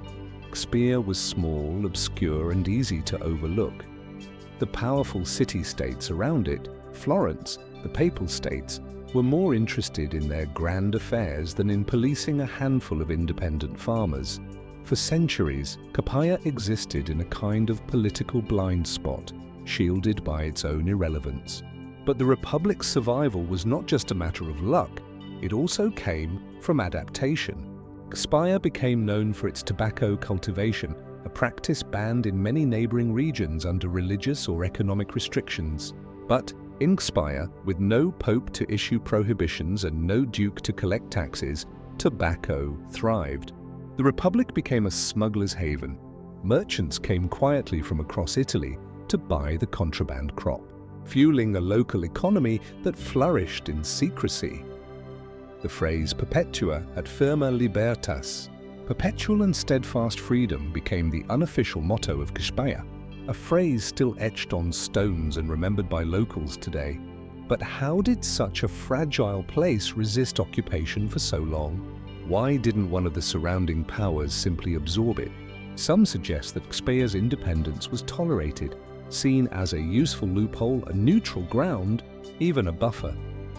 Others believe that both Florence and the Papal States quietly benefited from the illicit trade, or at least found it more convenient to let the anomaly persist than to fix it. There are more speculative theories as well. Some claim that Kspaya was protected by secret alliances, that certain nobles or merchants had vested interests in its autonomy and pulled strings to preserve its status. A few fringe historians go further, suggesting that Kspaya was home to esoteric groups, spiritual communities, or philosophical societies that required political freedom to operate without interference. There's no direct evidence for these claims, but Kspaya's longevity continues to puzzle scholars. Micronations usually vanish quickly, swallowed by neighbors, forgotten by history. But Kspaya endured for centuries, almost invisibly. What's perhaps most remarkable is what Kspaya lacked. There were no taxes, no jails, no bureaucracy. Conflict was resolved communally, often with the help of elders or informal assemblies. Church and state were not separate because there was no state, and yet the society functioned. People farmed, traded, married, raised families, lived and died under no flag but their own. Kpaya's end came not with conquest, but with resignation. In 1826, after centuries of de facto independence, the tiny republic formally seated itself half to the Grand Duchy of Tuscany, half to the Papal States. It was peaceful, voluntary, and barely noticed by the rest of the world. The republic simply stopped existing as quietly as it had begun. Today, only a few markers remain. A boundary stone, a fragment of wall, oral traditions passed down by descendants who still speak of their strange heritage with quiet pride. But questions linger. Why did the powers of the day allow this political anomaly to continue for so long? What ideas were nurtured in its freedom, economic, spiritual, philosophical, that were stifled elsewhere? And could Spire's model, simple and decentralized, suggest that complexity isn't always a requirement for stability? In an age dominated by kings, popes and empires, Spire was an outlier, a living contradiction, a whisper of a different way to organize society, one not built on power or conquest, but on absence, a republic born from nothing, and perhaps in some quiet way, still echoing through the hills of Umbria. What else in history has lasted simply because it was forgotten? And how many other anomalies, tiny, unrecorded, self-contained worlds might still lie hidden in the margins of maps? Spire vanished without resistance, its quiet independence dissolving into history like mist on the Umbrian hills. It was forgotten not through violence, but through neglect, an accident of borders preserved by indifference. But not all mysteries are places. Some are objects, tangible, cold to the touch, and still utterly incomprehensible. Objects that survived empire, time, and decay, only to defy explanation. One such artifact has been found again and again across Roman Europe, and yet no one can say what it truly was for. In the drawers of European museums, in the quiet corners of private collections, and occasionally unearthed by farmers or metal detectorists in muddy fields, there lies a small, solid enigma made of bronze or sometimes stone. Flat pentagonal faces connect at sharp angles, forming a near-perfect geometric shape, a dodecahedron. At each corner, rounded knobs protrude like blunt antennae, and at the center of every face a hole, some wide, some narrow, each carefully crafted. There are no inscriptions, no markings, no instructions, just symmetry and silence. Over 120 of these strange objects have been found across the former Roman Empire, from northern England to Hungary, from France to Switzerland, always within the western provinces, never in the heartlands of Rome itself. Always found isolated, no clear context, no mention in any surviving Roman texts. What were they? And why did no Roman author so meticulous in their record-keeping ever describe them? That silence is part of what makes the Roman dodecahedron such a haunting artifact. For an empire known for its practicality, its infrastructure, its relentless documentation of civic and military life, these objects are an anomaly. They do not appear in inventories, they are absent from mosaics, paintings, frescoes. No surviving scrolls refer to them. It's as if they were deliberately excluded or never meant to be explained at all. Some researchers believe they were tools. One prevailing theory suggests they were measuring devices used, perhaps for determining the optimal sowing dates. Based on sunlight with the dodecahedron acting as a kind of handheld solar gauge, the varying sizes of the holes might allow light to pass through in specific ways during different times of year, aligning with agricultural needs. Others propose a more mechanical function.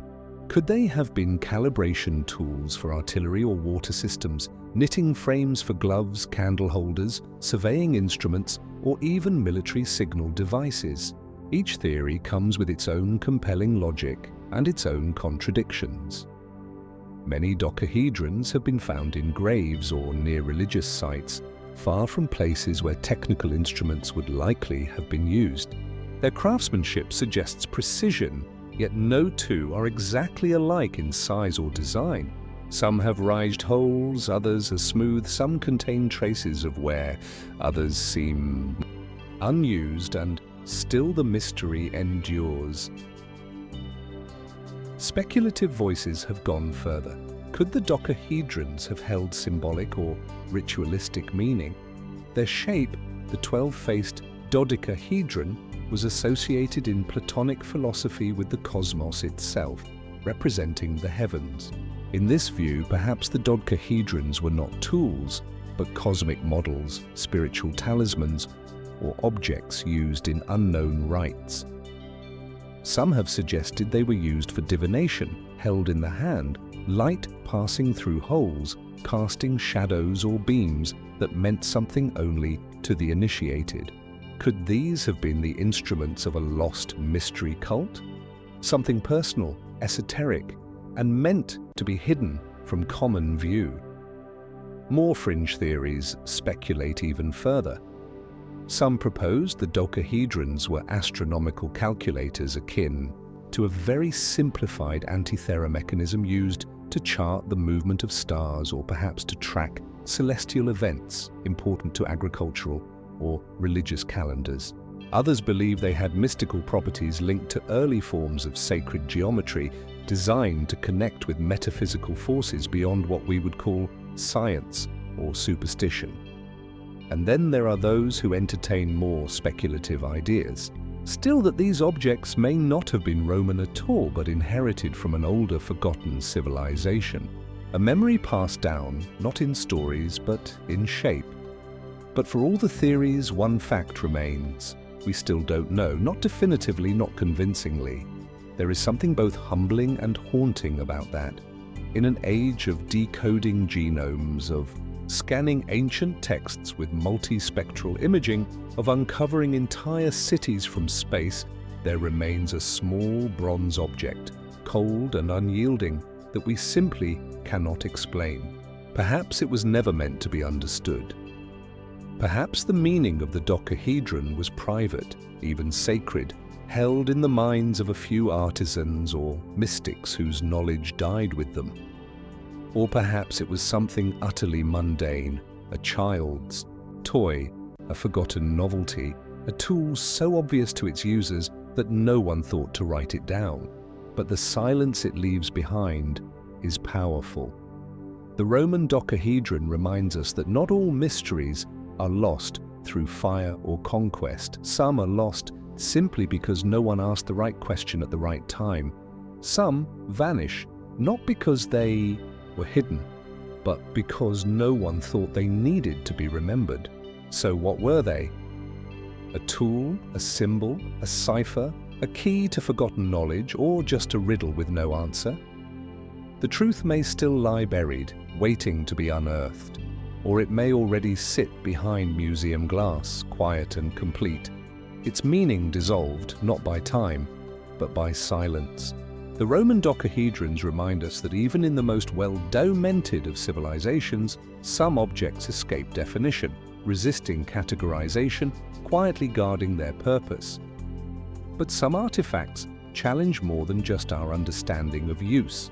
They confront our very sense of time and place.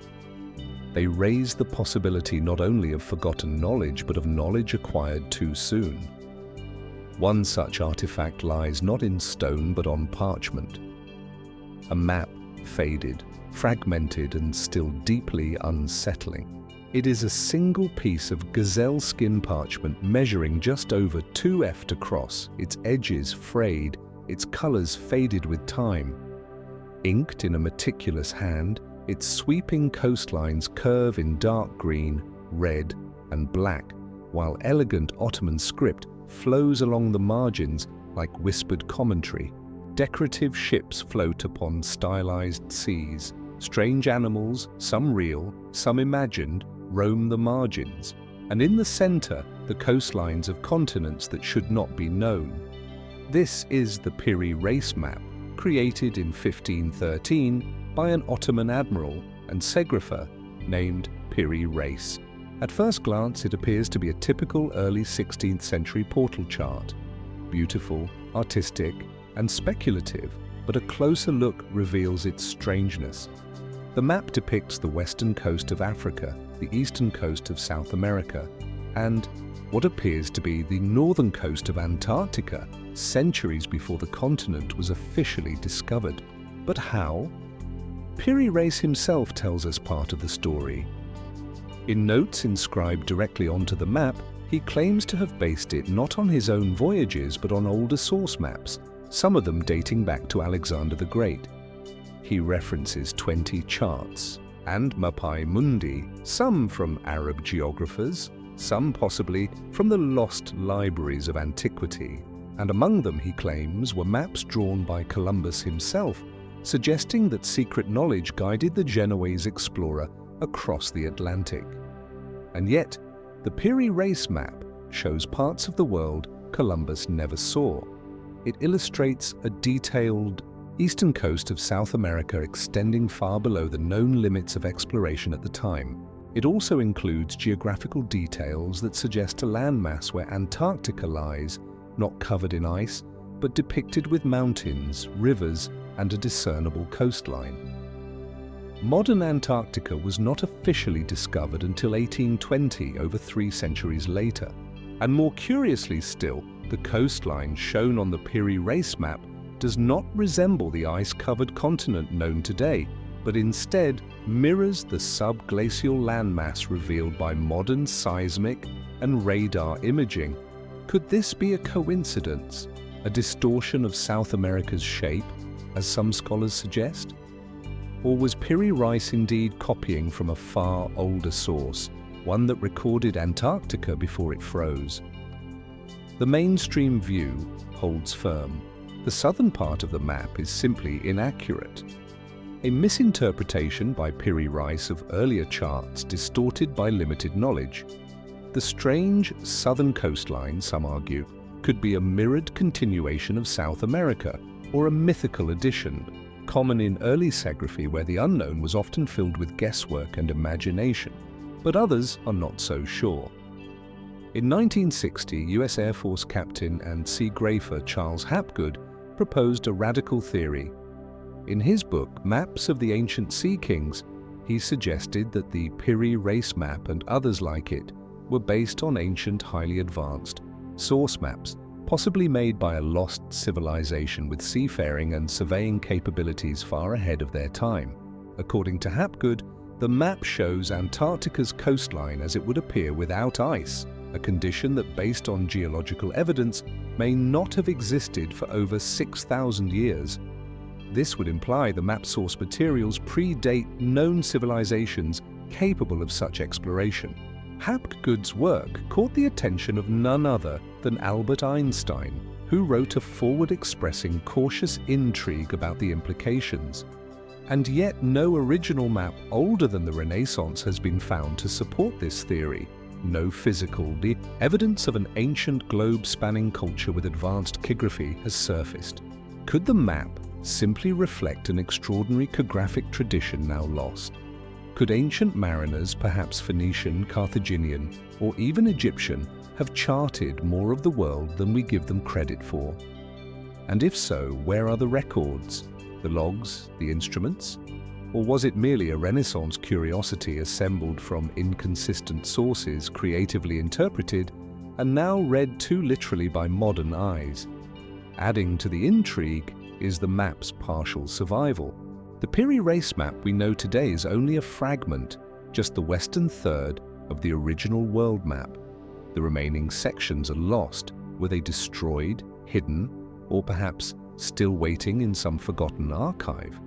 And why was the map itself almost unknown for centuries? It was rediscovered in 1929, tucked away in the library of the Topkapi Palace in Istanbul. a fluke of history? Had it been discarded or gone unnoticed a little longer, it might have disappeared forever. The timing of its rediscovery, just as archaeology, aerial mapping, and geological science were rapidly advancing, only added to the mystery. The more we learned, the more curious the map became.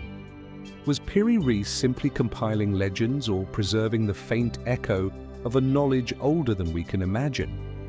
Today, scholars continue to debate its meaning. Some dismiss the anomalies as overinterpretation. Others see them as evidence of a hidden chapter in human history. But no one can explain everything. Not conclusively. The Piri Reis map remains quite literally a map to nowhere. A glimpse of a world we do not remember. An artifact drawn from sources we cannot trace. What coastlines did Piri Reis truly copy? What libraries did his sources once belong to? And what did humanity once know long before the age of discovery began? Perhaps the answers lie not in the map itself, but in what was left out. The Piri Reis map hints at the unsettling possibility of ancient knowledge preserved in fragments. Coastlines charted before their time, continents recorded long before they were named, But what happens when the artifact itself seems to defy not just geography, but time altogether? In the deserts of Peru, far from the sea, lie hundreds of stones carved with images that should not exist. Images that continue to challenge the boundaries of archaeology, history, and belief. Scattered across dusty shelves in the back rooms of small museums and private homes in the city of Ica, Peru, is a collection of smooth, rounded river stones. Most are no larger than a human skull. Their surfaces are dark grey or black, polished by centuries of erosion, their weight cool and solid in the hand. But it is what's carved into them that has stirred controversy for decades. Anomalous engravings that depict scenes from a world we've never known and perhaps were never meant to. The Ica stones, as they are now known, came to global attention in the 1960s when a local Peruvian physician named Dr. Javier Cabrera began collecting them in large numbers. Over the years, his collection grew to more than 11,000 stones, forming the basis of what he called a library, a visual record, he claimed, of a long-lost civilization. What makes these stones so controversial is not just their quantity, but their content. Etched with precise and often intricate lines, the Ica stones depict an extraordinary range of scenes. Men coexisting with dinosaurs, taming or hunting them. Complex surgical procedures, including open heart transplants and brain surgeries, astronomical maps and what appear to be telescopic observations of planets. People using flying machines, advanced tools, and mysterious devices. The images are undeniably provocative. If authentic, they suggest a prehistoric civilization with a level of technology and understanding rivaling or surpassing our own. But if not, if they are forgeries, then the story behind their creation becomes just as puzzling. Who made them and why? Mainstream archaeology has largely rejected the Ica stones as modern hoaxes. Many of the stones were supplied by local farmers, particularly a man named Basilio Uchuya, who later confessed to carving them himself and selling them to collectors. He even demonstrated his methods using a dental drill and reproducing similar designs. But the confession raised its own questions. Why would a farmer from a rural town produce thousands of stones, some with carvings so detailed and obscure that they defy local knowledge? Why would others join in reproducing such a large volume of images with such stylistic consistency? And why, if they were fabricating scenes for profit, include images that are so bizarre, esoteric, and out of step with popular trends? Some defenders of the stones argue that not all were forged. A few pieces, they claim, were discovered in legitimate archaeological contexts, buried in tombs, or eroded from ancient strata.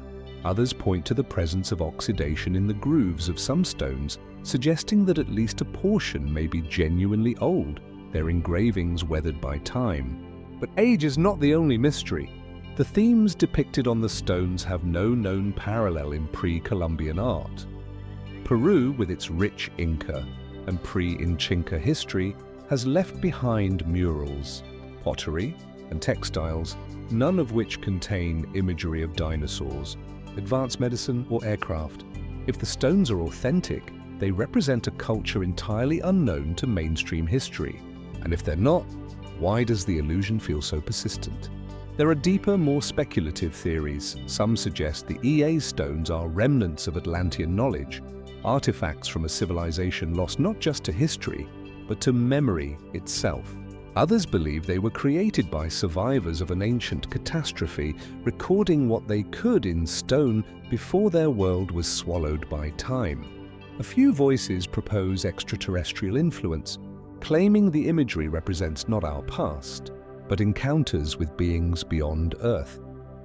Still others suggest that the stones are a psychological mirror, that the imagery, real or not, reflect something within us. A yearning for a different history, one in which knowledge was ancient, and the boundaries of science and spirit were not yet divided. But at the heart of the debate is a simple problem. There is no clear origin, no workshop, no documented discovery site, no written account that predates Cabrera's collection.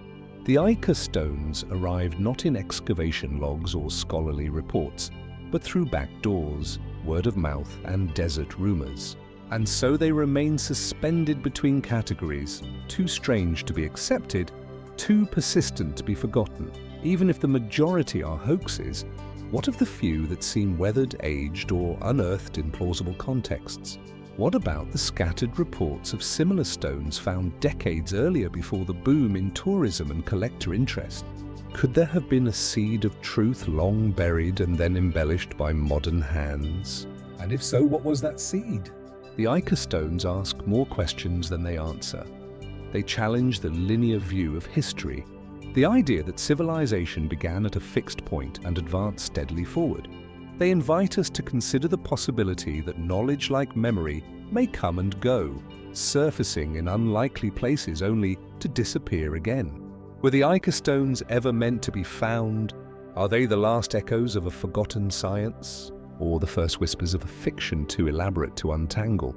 And in a world where forgeries and truths can be carved by the same hand, how do we tell the difference? The desert keeps its secrets and the stones are silent. In the dry stillness of the Peruvian desert, the Ica stones whisper stories that might never be confirmed, records of impossible visions carved in stone. But sometimes an artifact doesn't just defy the past, it confronts faith itself. It becomes a question not only of history, but of identity, belief, and the thin line between miracle and mystery. Folded in linen and time, there exists such an object, a relic unlike any other, the Shroud of Tin. Beneath the vated ceilings of the Cathedral of St. John the Baptist in Turin, Italy, lies a linen cloth 14 ft long and just over 3 ft wide. Faint and sepia-toned, it bears the image of a man, arms crossed, body elongated, eyes closed in death. The markings are subtle at first, barely visible in ordinary light, but under photographic negative, a face emerges in haunting clarity. A bearded man with wounds on his hands, feet, and side, bloodstains, trace the crown of the head, the scourged back, the pierced wrists. This is the Shroud of Turin, arguably the most studied, contested, and venerated relic in Christian history. To some, it is the burial cloth of Jesus of Nazareth, a sacred imprint left by divine resurrection. To others, it is an exquisite medieval forgery designed to inspire awe, devotion, and pilgrimage. But to all, it is a mystery. The shroud first appears definitively in the historical record in 1354 in the small French village of Lire. A local knight claimed to possess the burial cloth of Christ. The church at the time was skeptical. Bishops questioned its authenticity, even calling it a clever sleight of hand. Yet the object drew thousands. Miracles were attributed to it, and over the centuries, it passed from one noble family to another, eventually entrusted to the House of Savoy and then to Tin, where it resides today. But if the shroud is a medieval creation, why does it resist full explanation? In 1898, amateur photographer Sacandopia took the first photographs of the cloth. What appeared in his negatives shocked the world. Not a faint, ghostly imprint, but a detailed, almost lifelike image. One that was more anatomically accurate and emotionally evocative than anything previously visible to the naked eye. The negative image made headlines. Suddenly the debate intensified. Was this the first photograph in history created not by camera, but by something unknown? Over the next century, scientists, historians, and skeptics examined the shroud using increasingly sophisticated tools. They analyzed the weave of the linen, the bloodstains, the chemical composition of the fibers. In 1988, a series of radiocarbon dating tests were conducted independently by 3 laboratories. The results were consistent. The cloth dated to between 1260 and 1390 CE. The conclusion seemed inescapable. The shroud was medieval. But the controversy did not end there. Critics of the dating pointed to several flaws. The The samples tested were taken from a corner of the shroud, an area possibly repaired after a fire in 1532. Some argued that contamination from centuries of handling, exposure to smoke or microbial growth could have skewed the results. Then there is the matter of the image itself. No pigment, no brushstrokes, no known dye. Under microscopic analysis, the image rests only on the topmost fibers of the cloth, less than 1/5 the diameter of a human hair. It has no directionality, as one would expect from painting or rubbing, and unlike traditional art, it lacks distortion over the contours of a body. How then was it formed? Theories have ranged from the natural to the extraordinary. Some suggest it was caused by a chemical reaction, a burst of heat and ammonia from a decaying body interacting with the cloth's organic fibers. Others have hypothesized a form of photochemical exposure, perhaps involving unknown compounds or radiation. More fringe interpretations speak of a burst of energy at the moment of resurrection, an event so unique that it left a literal shadow in cloth. Still others entertain more elaborate ideas. Could the shroud have been created using early photographic techniques centuries before photography was officially invented? Some proposed the use of a camera obscura, a darkened room, a lens, and light-sensitive materials. Could a genius artisan lost to time have pioneered this process in secret? If so, what was their intent? to inspire faith. To deceive or to encode a message we still haven't deciphered. And then there are deeper questions. Not just how the image was made, but why it continues to matter. The man depicted on the shroud is wounded in ways that align with crucifixion narratives. Nails through the wrists, not the palms as traditionally depicted in medieval art. Marks from scourging, a wound in the side. These details are historically and anatomically accurate. But how would a 14th century artist have known these nuances, many of which only became widely understood through modern archaeology and forensic science?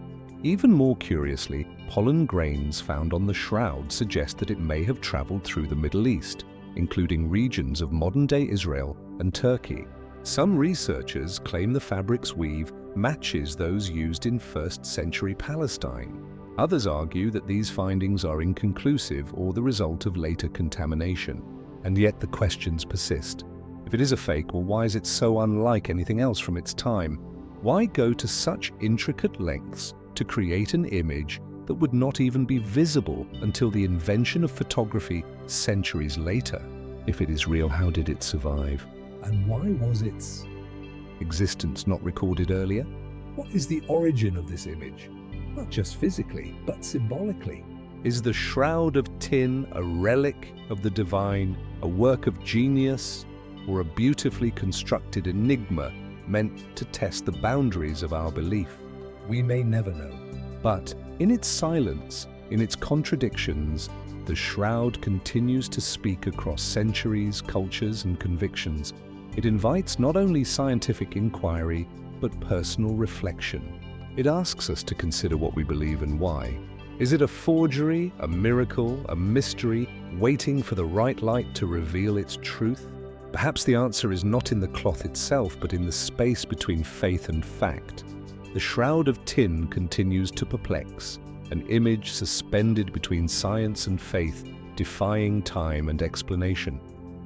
But not all mysterious objects are sacred. Some are forged not in linen and legend, but in stone and silence.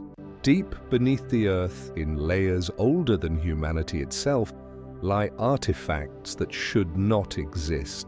Spheres shaped with uncanny precision, resting in ancient rock as if placed with intent.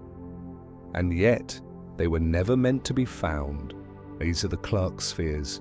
In the gold-rich region of South Africa's northwest province, just outside the mining town of Clarks, the Earth tells a story far older than civilization. Here, miners and geologists have unearthed strange objects embedded in pyrrolite rock, a soft sedimentary formation dated to be roughly 3 billion years old. These objects are small, most no more than 1 to 3 in diameter, but their simplicity is deceptive. Perfectly spherical or slightly flattened, They are carved or formed with grooves, circling their equators like latitudinal lines on a globe. Some are nearly symmetrical. Others contain a seam-like indentation that suggests division into halves. They are dark, metallic in color, and incredibly smooth to the touch. To miners and locals, they became curiosities. To a few observers, they became something more, objects that could not exist in the strata where they were found. These are the Clarksdorp spheres, and they've quietly challenged assumptions about human history, natural formation, and the boundaries of possibility. Mainstream scientists classify them as concretions, naturally occurring geological formations created by mineral precipitation around a nucleus. Over immense spans of time, sedimentary materials solidify into compact, often spherical shapes, influenced by the chemistry and pressure of their environment. It's a well-documented process. Concretions can be found all over the world. Some are spherical, some are oval or disc-like. In many cases, they appear in bizarre, even seemingly artificial forms, testament to the strange creativity of geology. But the Clarksdorp spheres feel different. Their grooves are unusually well-defined. Their surfaces are unusually smooth. Some appear more machined than formed, raising questions that go beyond the geological into the philosophical. How does nature create such symmetry, such order, in the deep silence of ancient Earth? And why are some of these objects so distinctly unlike their neighbors? Even more strangely, a few spheres rotate. One reportedly housed in the Clarksdorp Museum is said to turn slightly, on its axis enclosed in a sealed display case with no external force. Acting upon it, skeptics call this anecdotal, attributing the motion to vibration or imbalance. Others remain intrigued, seeing it as yet another unexplained quirk in an already enigmatic phenomenon. The mystery deepens when we consider the age of the rock where the spheres were found. 3 billion years ago, there were no humans, no tools, no metalwork, no civilizations capable of shaping objects with precision. Life itself, as far as we understand, was limited to primitive microbial organisms. And yet, these spheres appear, at least to the casual observer, to bear the marks of intention. How can we reconcile this? For many geologists, the answer is simple. The spheres are not artifacts. They are mineralogical curiosities. Remarkable, yes, but entirely natural. Their symmetry, they argue, is the result of slow crystallization processes influenced by the surrounding environment. Their grooves could be explained by differential layering, pressure-induced fracturing, or erosion over time. But others remain unconvinced. Could these spheres be the fossilized remnants of some unknown biological or chemical process long extinct? Could they have formed under conditions no longer found on Earth, a byproduct of ancient planetary chemistry lost to time? Or could they be something more radical, evidence of intelligence not from our species or even from this epoch? Some fringe theorists suggest that the Clark spheres are the legacy of a pre-human civilization long erased by tectonic shifts and mass extinctions. Others go further still, proposing an extraterrestrial origin, likening the spheres to data capsules or navigational tools implanted perhaps and forgotten. Of course, there is no evidence to support such claims, no inscriptions, no technology, no traces of machinery or purpose beyond shape alone, and yet the idea persists. The mystery of the spheres is less about what they prove and more about what they suggest, that the past is not always as we imagine it. Why do these objects provoke such fascination? Perhaps because they seem to exist in a space between the natural and the artificial, too perfect to dismiss, too simple to explain. They are not grand monuments or elaborate machines. They are small, unassuming, yet deeply unsettling, precisely because they should be mundane but aren't. The Clarksdorp spheres remind us that time is not a straight line, and that even in the oldest layers of Earth's crust, we may still encounter the inexplicable. They are stones, yes, but stones with a presence, with symmetry that provokes, with silence that speaks. What else lies buried beneath our feet? Undisturbed, unclassified, unimagined. And if these are the fragments that survived, what might we have already passed over? mistaking mystery for mineral. The Earth holds secrets deeper than memory, and sometimes it presses them into spheres. The Clark spheres, nestled in rock older than life itself, raise questions about the hidden potential of time, about what the Earth may remember long after we forget. But some artifacts don't come from deep geological epochs. They come from human hands, sharpened by fire and forged with a knowledge that seems centuries ahead of its time. From the cold, warrior-strewn soils of northern Europe, a different kind of enigma has been unearthed, an object of war, yet also of wonder: the Untraveled swords. In the dim light of a museum display, or unearthed from the long-forgotten grave of a Viking warrior, a particular type of sword has surfaced again and again. Simple in shape, deadly in purpose, but bearing a name that pulses with mystery, etched in clear, deliberate script along the blade, plus ULFBHTT+. The letters are unmistakable Latin characters arranged with care, flanked by crosses often rendered with a kind of stark elegance. And they have been found on swords across Europe, dozens of them dating from roughly 800 to 1000 CE, discovered in burial sites from Scandinavia to the Rhineland. But what makes the Ulfart swords remarkable isn't just the name or the reach of their distribution, it's the steel. At a time when most European swords were made from brittle, impure iron, vulnerable to bending or shattering in battle, the Ulfberg blades stood apart. Metallurgical analysis reveals something astonishing: high-carbon crucible steel produced at a quality level that wouldn't appear again in Europe for nearly 800 years.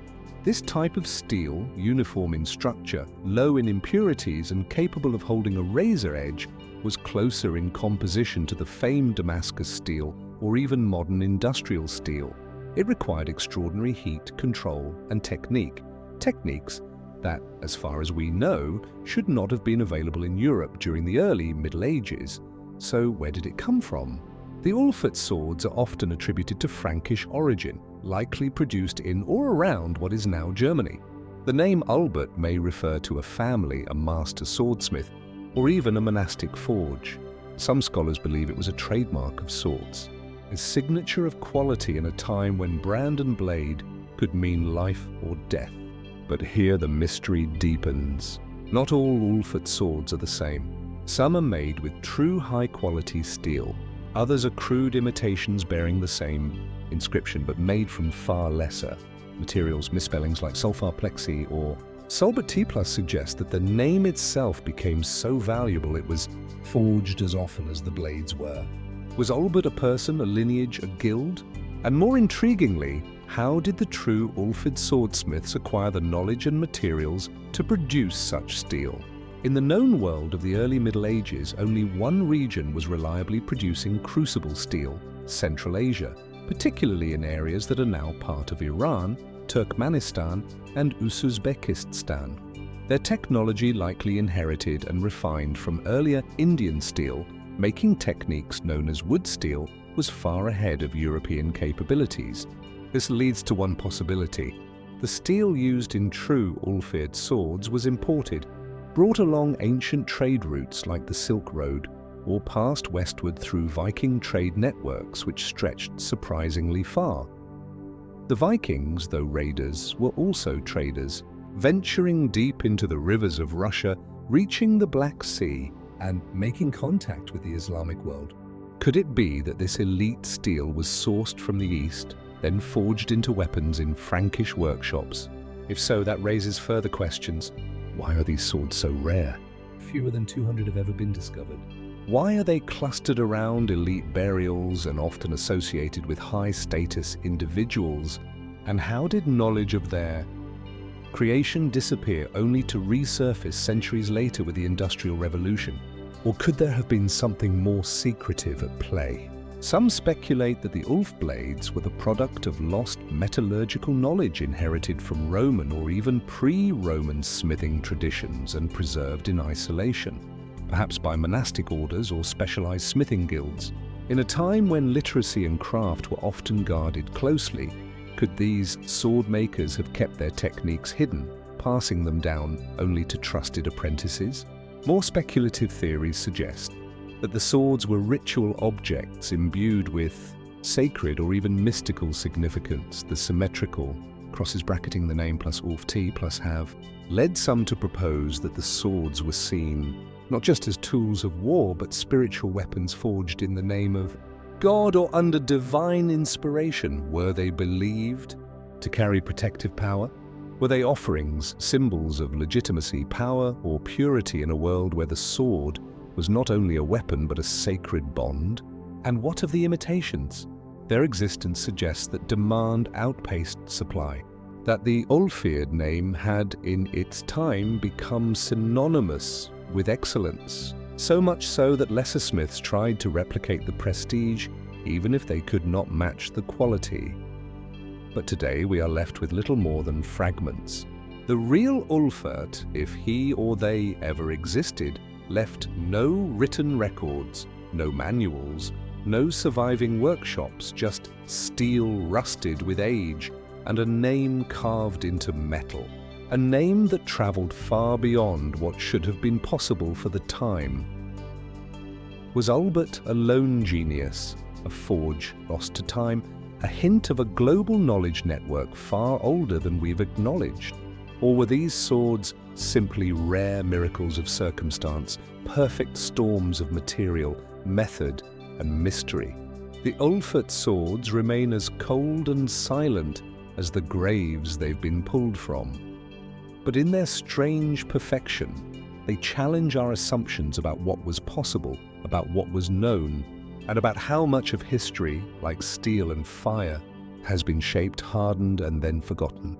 The Ulfert swords remind us that even the tools of war can carry the quiet mark of forgotten knowledge, etched in steel, forged beyond their time.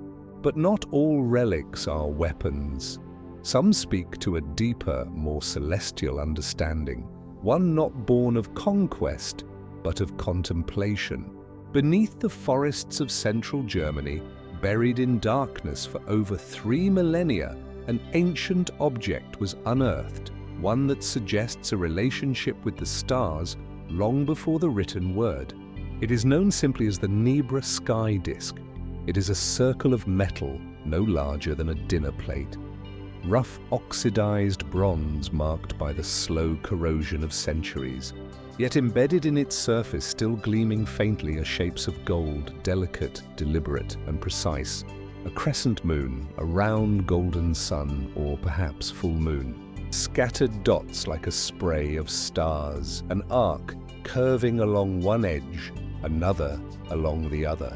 Together they form a composition as simple as it is strange, an ancient image of the night sky captured in metal.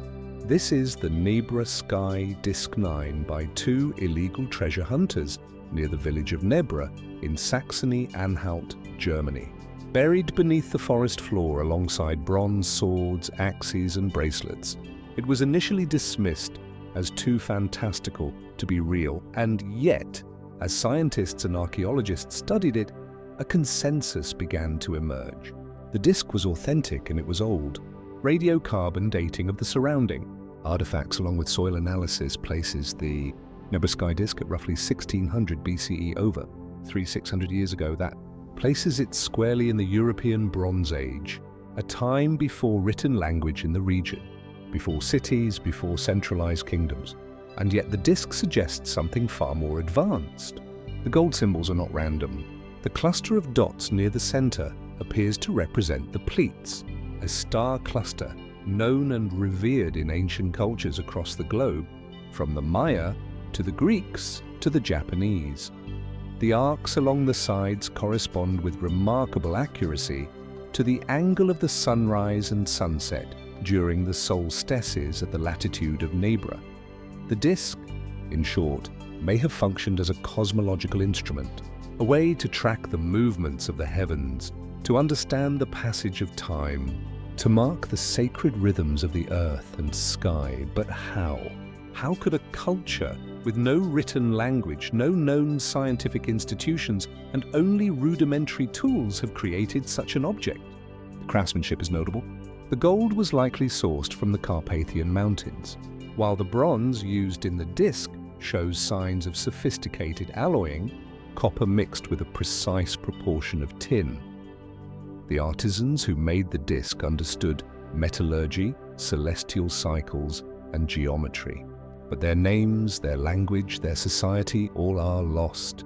The Nebra sky disk was not found in a palace or a temple. It was buried on a hilltop, Mount Midberg, a place thought to be sacred.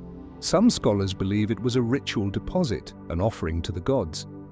Others think it may have been deliberately hidden, perhaps during a time of cultural upheaval when knowledge was at risk of being lost. And then there is the mystery of its uniqueness. Why have no other objects like it been found? Why this one disc in this one place with no clear precedents or successors in the archaeological record? Was it part of a larger system now vanished? Was it the work of an individual genius or a cultural tradition we've yet to uncover? Some theorists have speculated that the disc was a portative device, a tool for priests or astronomers used to align sacred architecture or perform seasonal rituals. Others argue it was a symbolic object, a representation of cosmological power more than a functional chart. A few even suggest that the disc encodes forgotten mathematical knowledge preserved visually in a way that transcended language.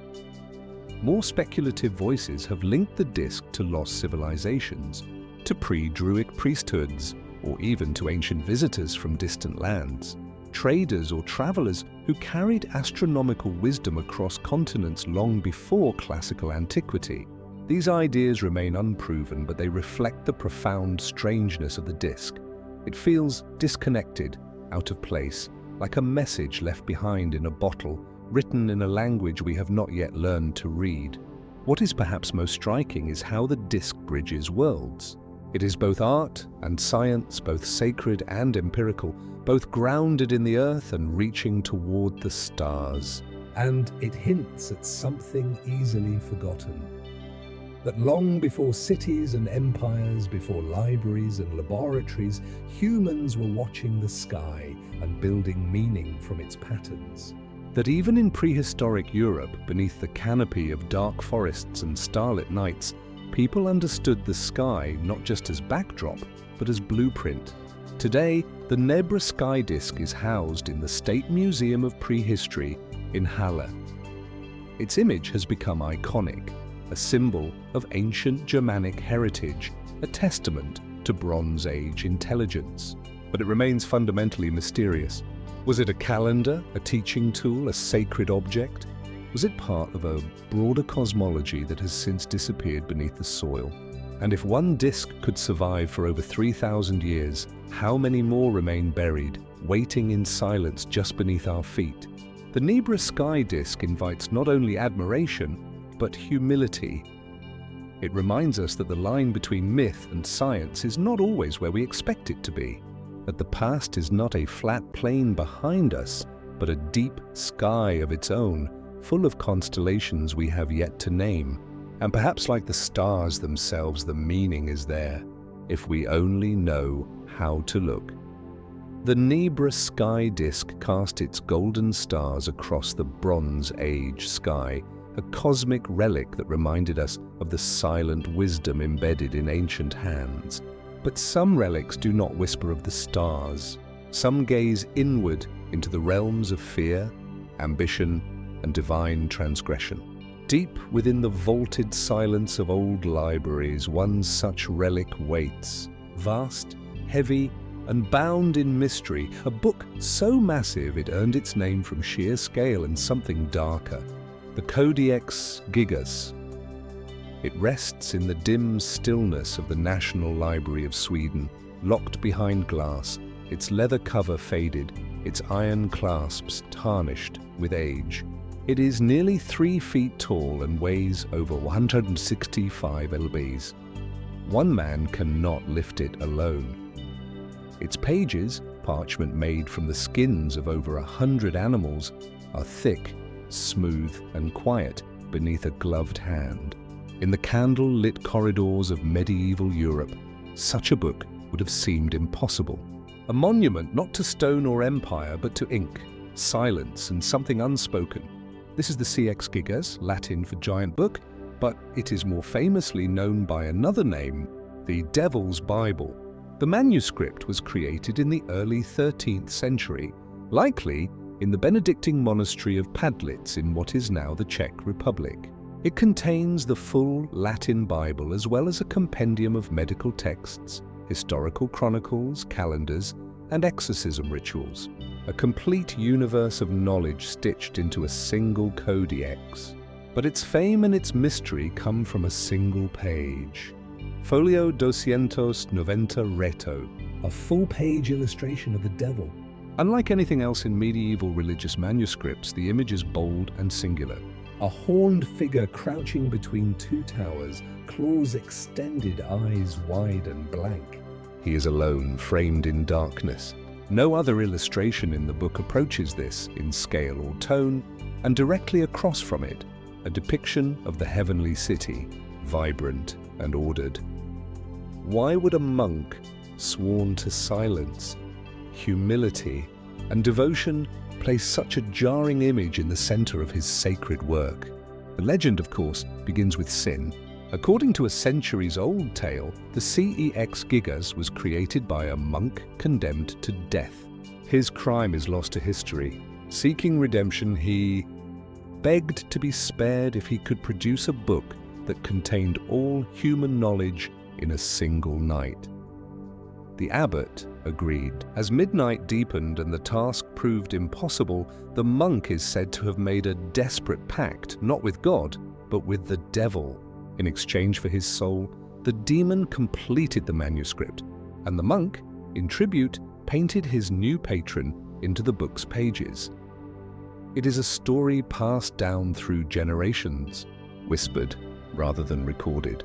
There is no proof, but the legend clings to the book like a shadow. From a historical perspective, the codex is no less remarkable.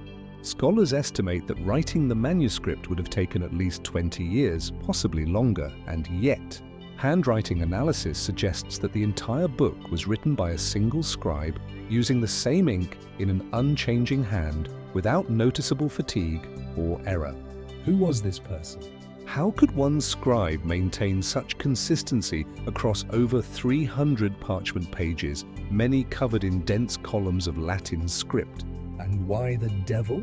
Some proposed that the inclusion of the demonic figure was not an act of worship, but of warning, a visual anchor in a world where images carried spiritual weight. Others believe it was symbolic, representing the constant struggle between darkness and light, ignorance and knowledge, a reminder that in the pursuit of total understanding, one must confront all sides of existence, even the terrifying. But the CX Gigas carries other mysteries. Over the centuries, the book moved through empires. It was kept in monastic libraries, stolen during wars, passed into royal collections. In the 30 Years' War, Swedish forces looted it from Prague, bringing it north where it has remained ever since. Some pages are missing, not torn hastily, but removed with precision. Was it to protect secrets, to erase dangerous knowledge, or simply damage over time?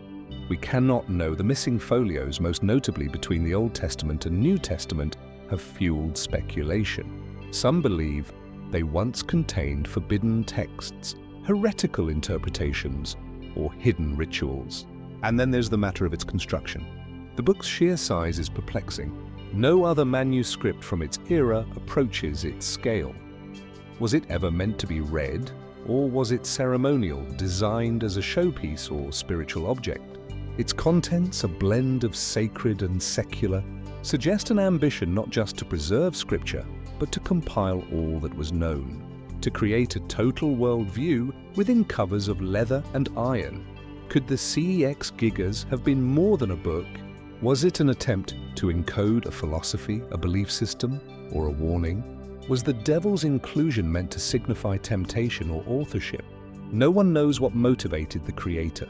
No diary was left behind, no marginal notes, just the unchanging hand, the sprawling knowledge and the devil's gaze, fixed, frozen, unblinking across centuries.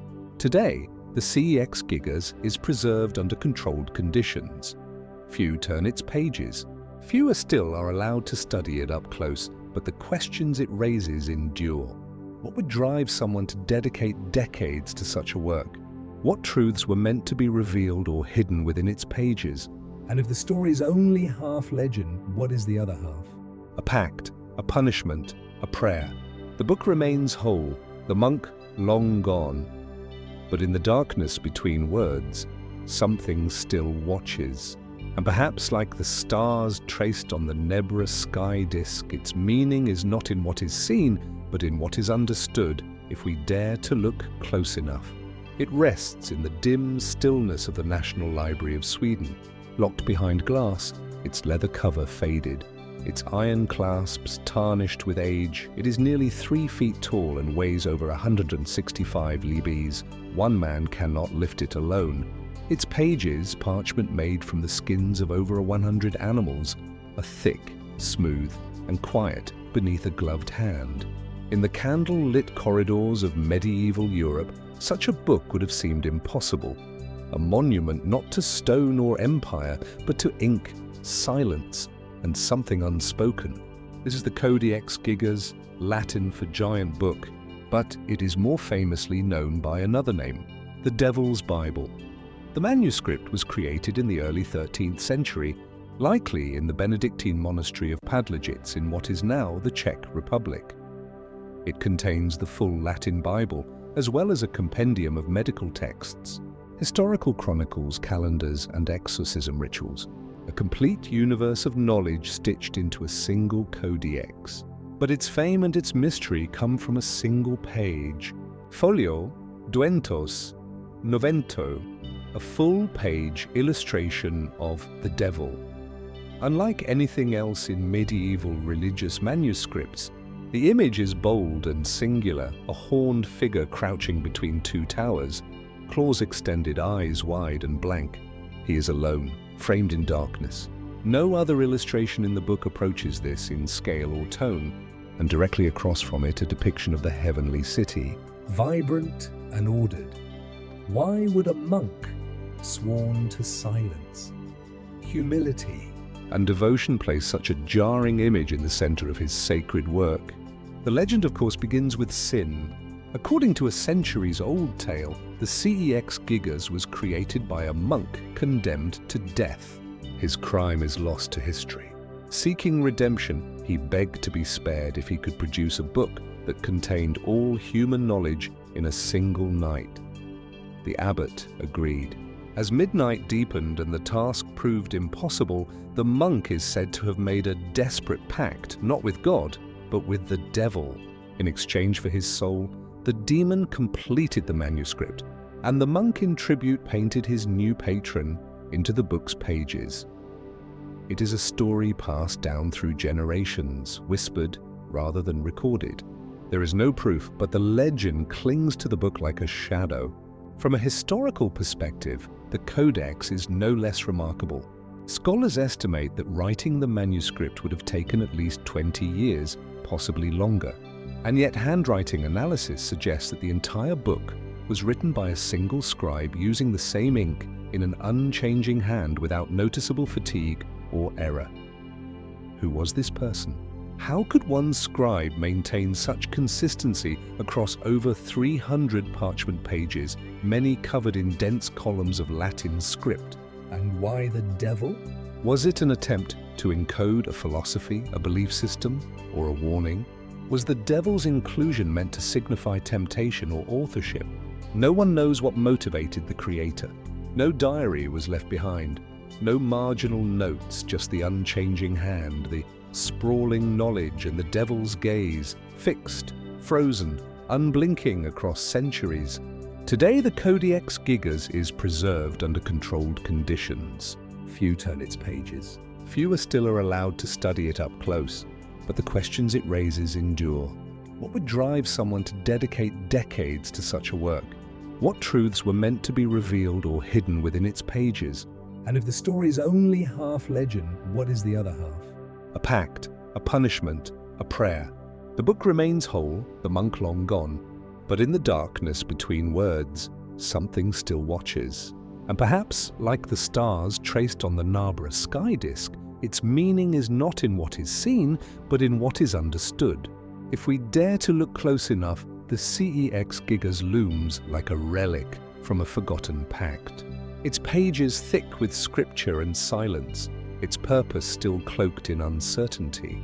But some mysteries are smaller, circular, fragile, and rather than contain vast libraries of knowledge, they offer only a single spiral, a message pressed into clay, undeciphered for over a century. It does not speak volumes, but whispers softly, cryptically. Found not in a monastery, but beneath the sunlit ruins of ancient Cree. This is the mystery of the Phistos disc. Beneath the olive trees and scattered ruins of southern Cree lies the site of Phistos, once a thriving center of the Minoan civilization. Here in 1908, an Italian archaeologist named Luigi Perrier unearthed something utterly unlike anything else from the Bronze Age Aegean. It was small, just 15 centimeters across, but instantly captivating. A circular disc of baked clay delicately inscribed with symbols that no one had ever seen before. On each side, the disc carries a spiral of impressions, 241 symbols in total, arranged in a continuous line that curls inward like a labyrinth. But these are not carved by hand. Each symbol appears to have been stamped using individual dies, as if printed or pressed. A technique that suggests a kind of movable type printing system thousands of years before Gutenberg. The symbols themselves are strange and vivid. Human figures in ornate poses, fish, birds, flowers, shields, arrows, tools, abstract patterns. Some symbols repeat frequently, suggesting a language or at least a pattern of speech, but the writing is like no other ever discovered, and still today it remains undeciphered. Dated to roughly 1700 BCE, the Phistos disc belongs to the same cultural world that gave us Linear A, another undeciphered script of Minoan origin. But the disc does not match Linear A, nor does it resemble Linear B, the later Minoan script used to record an early form of Greek, nor Egyptian, nor Sumerian, nor anything else from known Bronze Age writing systems. It is quite literally a language without a family. The disc was found alone without duplicates and without accompanying artifacts bearing the same script. No other object has ever been discovered using the same stamping technique. It stands as a singular artifact, an orphan of its era. What was its purpose? Some believe it is a religious text, a hymn, a chant, or a ritual incantation used by Minoan priests. Others suggest it is a calendar or a list of offerings. A few even propose it may be a game board or a teaching tool designed to train readers in a now lost writing system. The spiral layout itself is symbolic. In Minoan art and architecture, the spiral appears often as a motif of cycles, of renewal, of sacred geometry. Could the shape of the writing reflect the nature of its content? A journey inward, a meditation or a trap for meaning coiled in silence? Then there are the theories that stray further from the path. Some suggest the Phistos disc is not Minoan at all, that it may have arrived in Cree from elsewhere, perhaps from Anatolia, the Levant, or even farther. Could it be a traitor's relic? A cultural import from a civilization now lost to history? Others, more speculative still, see in the disc a hint of an ancient code, not a language, but a cipher, a mathematical key. Some patterns seem almost algorithmic. Could it be that the disc was never meant to be read aloud, but solved? Its stamped production has drawn comparisons to early mechanical logic, a suggestion that makes some wonder. Was this the first attempt at replicable text, a precursor to printing? If so, what culture had that idea? And why did it not continue? But for all the mystery, the disc has critics too. Some have gone so far as to suggest that the disc is a forgery planted by early archaeologists hoping to make a grand discovery. Yet, scientific analysis of the clay and context have repeatedly supported its authenticity. The artifact, it seems, is real, the message still elusive. There have been dozens of attempts to decode it. Linguists, cryptographers, historians, and amateurs alike have proposed translations ranging from poetry to political decrees. but no translation has gained consensus. The lack of any bilingual text, or even another sample, makes verification almost impossible, so the disc waits. Today, it rests in the Heraclean Archaeological Museum behind glass, drawing the eyes of visitors who may not realize they are staring at one of the great, unsolved puzzles of the ancient world. There are no guards, no elaborate protections, just a small plaque, a spiral of symbols, and the silence of interpretation. What voice once spoke from these symbols? What culture created this tool, not just to write, but to press, to replicate, to compose? Was the disc sacred, scientific, decorative? Did it hold meaning for many? Or was it the work of one? And why, after all this time, has no other example emerged? Is the Fistos disc a relic of a fleeting experiment, an early trial at something that failed to spread? Or is it the lone surviving whisper of a civilization whose thoughts, rituals, and words have otherwise faded completely? The clay is silent, the symbols endure, and somewhere within that spiral meaning may still be waiting quietly coiled in the heart of the disc, as if history itself left behind a riddle, not to be solved but to be remembered, to remind us that even in the heart of civilization, some voices still lie unread. The Fistos disc coils its secrets in clay, an elegant spiral of forgotten signs pressed by hands that vanished long ago. But not all puzzles are prehistoric. Some are carved in crisp stone, hiding in plain sight. Their symbols are not ancient alphabets, but single letters arranged so simply they almost seem accidental. Yet for centuries, they have resisted every effort to explain them. Deep in the heart of England, nestled within a tranquil garden, lies one such enigma. A message in stone, a mystery untouched by time. This is the Shugborough inscription. At first glance, it appears almost ordinary. Set within the manicured grounds of Shugborough Hall in Staffordshire, England, the Shepherd's Monument is a decorative garden structure, an 18th century folly surrounded by hedges, fountains, and sculpted stone. It bears a marble relief, a mirror of Nicholas Poussin's painting, The Shepherds of Arcadia, in which 3 shepherds and a woman stand around a stone tomb pointing to the faintly etched words "at" in Arcadia ego. Even in Arcadia I am. But just beneath the image, carved into the stone panel, is a line of seemingly nonsensical letters. Characters in all, D-O-U, O-S-V-R-V-V, may 8 uppercase letters interrupted only by 2 symmetrical O's.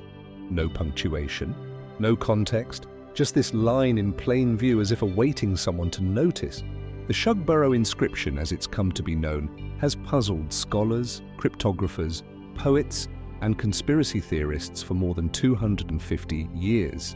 Its origin is officially unrecorded, its meaning entirely unknown.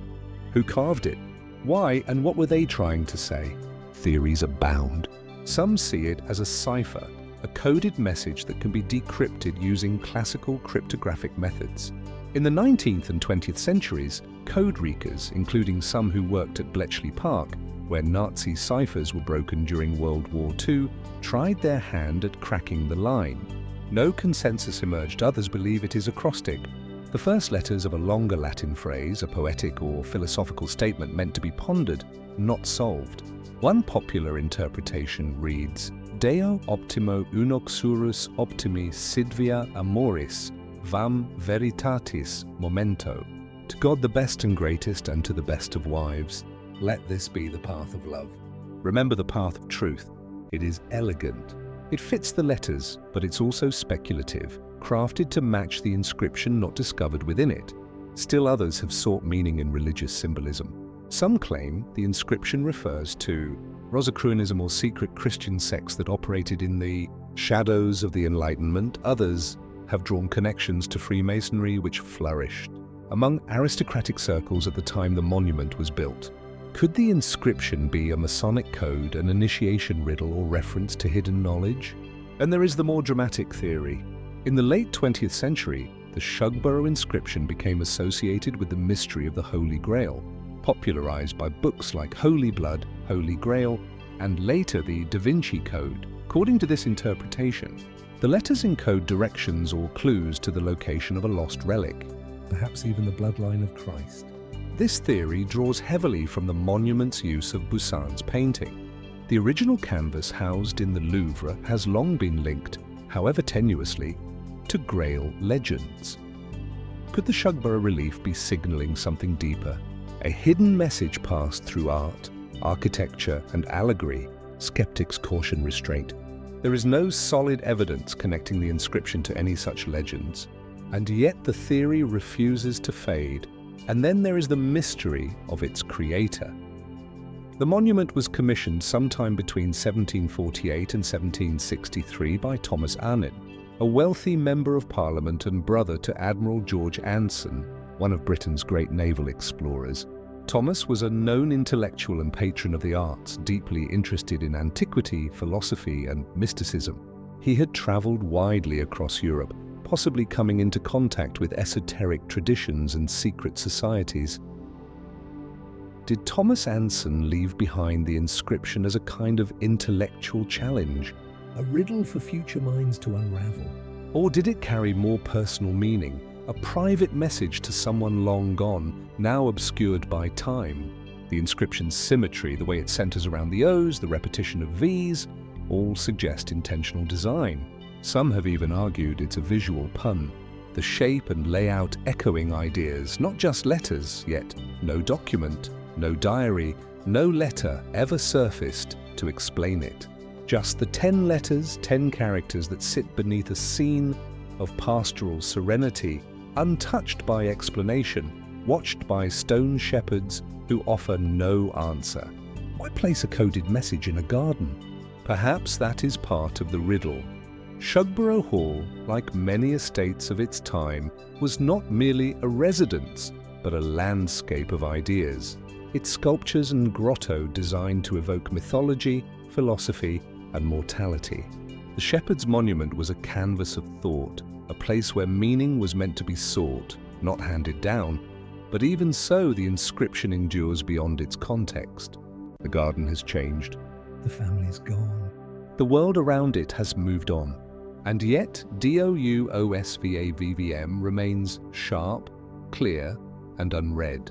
Was it a name, a prayer, a map? Is it the key to a greater mystery, or a puzzle whose solution was never meant to be found? In a world where almost everything is eventually explained, the Shugborough inscription stands stubbornly intact. 10 letters resisting centuries of scrutiny. A message carved not in hope of clarity, but perhaps in celebration of the unknown. And so it waits, still stone, silent, as if guarding something more than a secret, as if reminding us that some codes are not broken by logic, but by patience, by wonder, or not at all. The Shugborough inscription offers a puzzle of precision. 10 letters etched in stone resisting time and reason. But not all mysteries are carved for the eye alone. Some are meant to be read, to be spoken, even sung, though no one today can recall their voice. Thousands of miles from England's countryside, on a remote island surrounded by endless Pacific waters, another code endures. One written not in marble but in wood, a language that flickers at the edge of understanding. This is the enigma of Rango Wango, Rapa Nui, a name whispered by waves across the Pacific Ocean. Known to the world as Easter Island, this remote speck of land, one of the most isolated inhabited islands on Earth, has long captivated the imagination. Towering Moai statues stand in silent procession along its cliffs and volcanic slopes, their stone faces turned inland as if watching something that has already passed. But the Moai are not the island's only mystery. In scattered collections across the globe, from the Vatican Library to the Smithsonian, there exist 24 wooden tablets, elongated, weathered, and inscribed with rows of delicate glyphs. These symbols, both intricate and abstract, form a system unlike any other known writing in the Pacific. Some resemble human figures, others hint at animals, plants, celestial bodies, or tools. All of them curve and flow in rhythmic patterns across the surface, as if meant to be followed, traced, understood. The script is known as Rango Rango, a name given after its discovery, possibly derived from the Rapa Nui term Kohao Rango Rango, meaning lines of recitation. But what do the symbols say? And who first carved them? The history of Rango Rango begins in fragments. The earliest Western account comes from 1864, when a Catholic missionary Yui visited the island and observed that the locals possessed tablets covered in mysterious signs. But by then, the knowledge of how to read them was already fading. According to oral tradition, only certain elders, priests, or wise men known as Tangata Rangorango were allowed to read or chant the texts. The glyphs were not just words, but chants, recited aloud during rituals passed down through generations. Yet colonization, disease, missionary influence, and the forced labor raids of the 19th century devastated the island's population and severed its cultural memory. By the time scholars began collecting the tablets, no one remained who could interpret them. The surviving texts vary in size and material. Some carved into driftwood, others into more refined boards. Some contain hundreds of glyphs arranged in parallel lines. Most striking is the method of writing, the reverse boadon style in which each line is read in alternating directions, left to right, then right to left, with the glyphs turned upside down on each line. This unique format suggests not only a developed system of notation, but a sophisticated understanding of how to preserve and guide narrative flow. But the meaning has never been recovered. Linguists have tried to decode Rango using comparative methods, matching known Polynesian languages to the repeated patterns of the script. Glyphs do repeat. Structures appear. Some believe the texts may include genealogies, creation myths, or kundrical data, as similar content appears in other Polynesian oral traditions. One tablet seems to track the lunar calendar, hinting at a kind of ritual or agricultural almanac. Yet, no bilingual key, no Rosetta Stone has ever been found. No one knows what the glyphs sound like. No single glyph has been definitively translated. Some researchers believe Rango was a true writing system capable of recording complex language, similar to hieroglyphs or ununiform. Others argue it was praetoriting, symbolic rather than phonetic, used to encode ideas or ritual knowledge rather than spoken words, and some doubt its antiquity altogether. There are no confirmed references to Rango before the 18th century. The oldest surviving tablets may not predate European contact. Was the script developed inspired by Western writing as a local invention in response to European influence?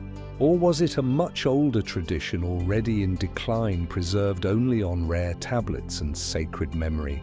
If Rango predates European contact, it would represent one of the only known indigenous writing systems in Oceania. That alone would be remarkable, a sign of cognitive and cultural development isolated from other literate civilizations. But if it doesn't, if it was a symbolic system born from colonial disruption, then it becomes something else, a window into how a culture attempts to preserve its identity under pressure, reinventing its voice in unfamiliar shapes. There are more speculative theories too. Some have suggested the tablets encode celestial knowledge, tracing the paths of stars, eclipses, or seasonal cycles. Others wonder if the glyphs contain mnemonic systems designed to aid in the oral transmission of myth and lore. More fringe ideas link the script to lost civilizations or propose that the carving methods suggest contact with distant peoples across oceans. There is, of course, no proof for these claims, and yet the mystery persists. What we are left with are traces. Symbols without sounds, stories without readers, songs without singers, wooden tablets cracked and faded, holding words no one can speak. Why did Rango disappear so completely? What memories were lost with the last reader? And how many more tablets may have been burned, buried, or broken, vanishing before anyone knew their worth? Each glyph feels alive, fluid, almost animate, like something caught mid-motion, mid-thought. as if they still carry echoes of their original purpose. If only we could hear them. Rango Rango is not just a script. It is a silence carefully carved. And in its quiet, it asks a question we have yet to answer. How does a language die when it leaves no voice behind? And could it one day be heard again? Somewhere on Easter Island, the Mois still watch. And perhaps deep within the wood of a forgotten tablet, so does a lost story, waiting for its name to be spoken once more. The glyphs of Rango Rango leave us with symbols like footprints in sand, shapes whose voices have faded yet whose presence lingers. They remind us that some knowledge vanishes not with a roar, but with a whisper. And now we turn to another mystery, this time not carved into wood but into pure crystal, translucent, weightless in appearance, yet heavy with implication. Scattered across continents, these objects should not exist in the way they do. Yet there they are, gazing out from glass cases and private vaults. They are the crystal skulls. They shimmer like ghosts under museum lights. Polished quartz, perfectly shaped, smooth to the touch, yet impossibly intricate in form. Eyes hollow and yet full. Faces stylized but unmistakably human. At first glance, they appear as sacred objects, ritualistic, reverent. But it's not their appearance alone that has fascinated the world for over a century. It's the question, who made them and how? More than a dozen crystal skulls have surfaced over the years, attributed to Mesoamerican origins, linked to ancient cultures like the Aztec, the Maya, or even earlier, more elusive civilizations. The most famous among them, the so-called Mitchell-Hedges skull, has captivated researchers and mystics alike. Claimed to have been discovered in the 1920s in the ruins of Lubantun, a Mayan site in modern-day Belize, it was described as nearly anatomically perfect. Made of clear quartz crystal, it includes a detachable jaw and appears carved against the natural axis of the crystal, a feat that even today would be technically difficult without causing fracture. According to early accounts, it was found by Anna Mitchell-Hedges, adopted daughter of British adventurer F.A. Mitchell-Hedges, inside a collapsed altar. She would go on to describe strange phenomena surrounding the skull, visions, sensations, even inexplicable changes in temperature. Others who handled it reported similar effects. But these stories, like the object itself, are cloaked in uncertainty. Historians and archaeologists have long questioned the skull's origins. There is no documentation of its discovery in the excavation logs from Lubantun. In fact, records suggest the skull may have been purchased at auction in the 1940s. This casts doubt on the original narrative, raising the possibility that the legend was crafted after the fact. And the Mitchell-Hedges skull is not alone. Other crystal skulls reside in the British Museum, the Musée du Berlay in Paris, and in private collections around the world. Most are carved from either clear or milky quartz, ranging in size and detail. Some appear primitive, others astonishingly refined. Their stylistic similarities hint at a shared origin, yet no two are alike. When subjected to scientific analysis, many of the skulls show microscopic tool marks consistent with rotary wheels or modern carving tools, such as those used in the 19th century. Traces of abrasives like silicon carbide, unknown in pre-Columbian times, have been detected. Based on this evidence, most experts agree that the crystal skulls are modern fabrications created in the 1800s or later, possibly by European artisans influenced by a growing fascination with ancient Mesoamerica, and yet the mystery endures despite questions about their authenticity. Crystal skulls continue to provoke deep curiosity. Why? Perhaps because even the modern pieces challenge what we expect from artisanship. Quartz is a notoriously difficult material to work with, especially without cracking or warping. That several skulls exist at this level of precision without obvious flaws invites wonder. And then there are those few specimens, such as the Mitchell-Hedges skull, that defy easy categorization with no clear signs of modern tool use and no definitive provenance to disprove the myth. Some propose that if not ancient, then the skulls were created from lost knowledge, techniques passed down in secret or rediscovered by obscure artisans whose skills exceeded their time. Others link the skulls to esoteric traditions, suggesting they were not meant to be merely art, but containers of energy, memory, or spiritual consciousness. According to certain indigenous legends, though often disputed or exaggerated by outsiders, there are said to be 13 original crystal skulls, each imbued with knowledge from the gods or from a forgotten civilization. These skulls, the story goes, will one day be reunited to reveal a powerful truth about humanity's origins or destiny. It is a compelling idea, but no verified ancient records, inscriptions, or archaeological sites have confirmed the legend. Still, the skulls continue to inspire speculation, linking them to Atlantis, to extraterrestrials, to ancient energy grids that once spanned the Earth. In the realm of popular media, they've become icons of mystery, featured in films, novels, and documentaries. The line between artifact and artifact as symbol has blurred, but perhaps that's the point. The crystal skulls are mirrors reflecting what we bring to them. Science sees fabrication, history sees fraud, myth sees prophecy, and somewhere in between lies the possibility that our desire for mystery is itself kind of evidence, not of the object's past, but of our own need for forgotten origins, for stories that run deeper than the written word. Could one or more of the skulls still be authentic, a remnant of an undocumented tradition? Could the quartz itself carry memories, as some metaphysical traditions believe, resonating not with data but with intent? Or are the skulls merely elegant forgeries crafted with skill, sold with story, and sustained by the human hunger for wonder?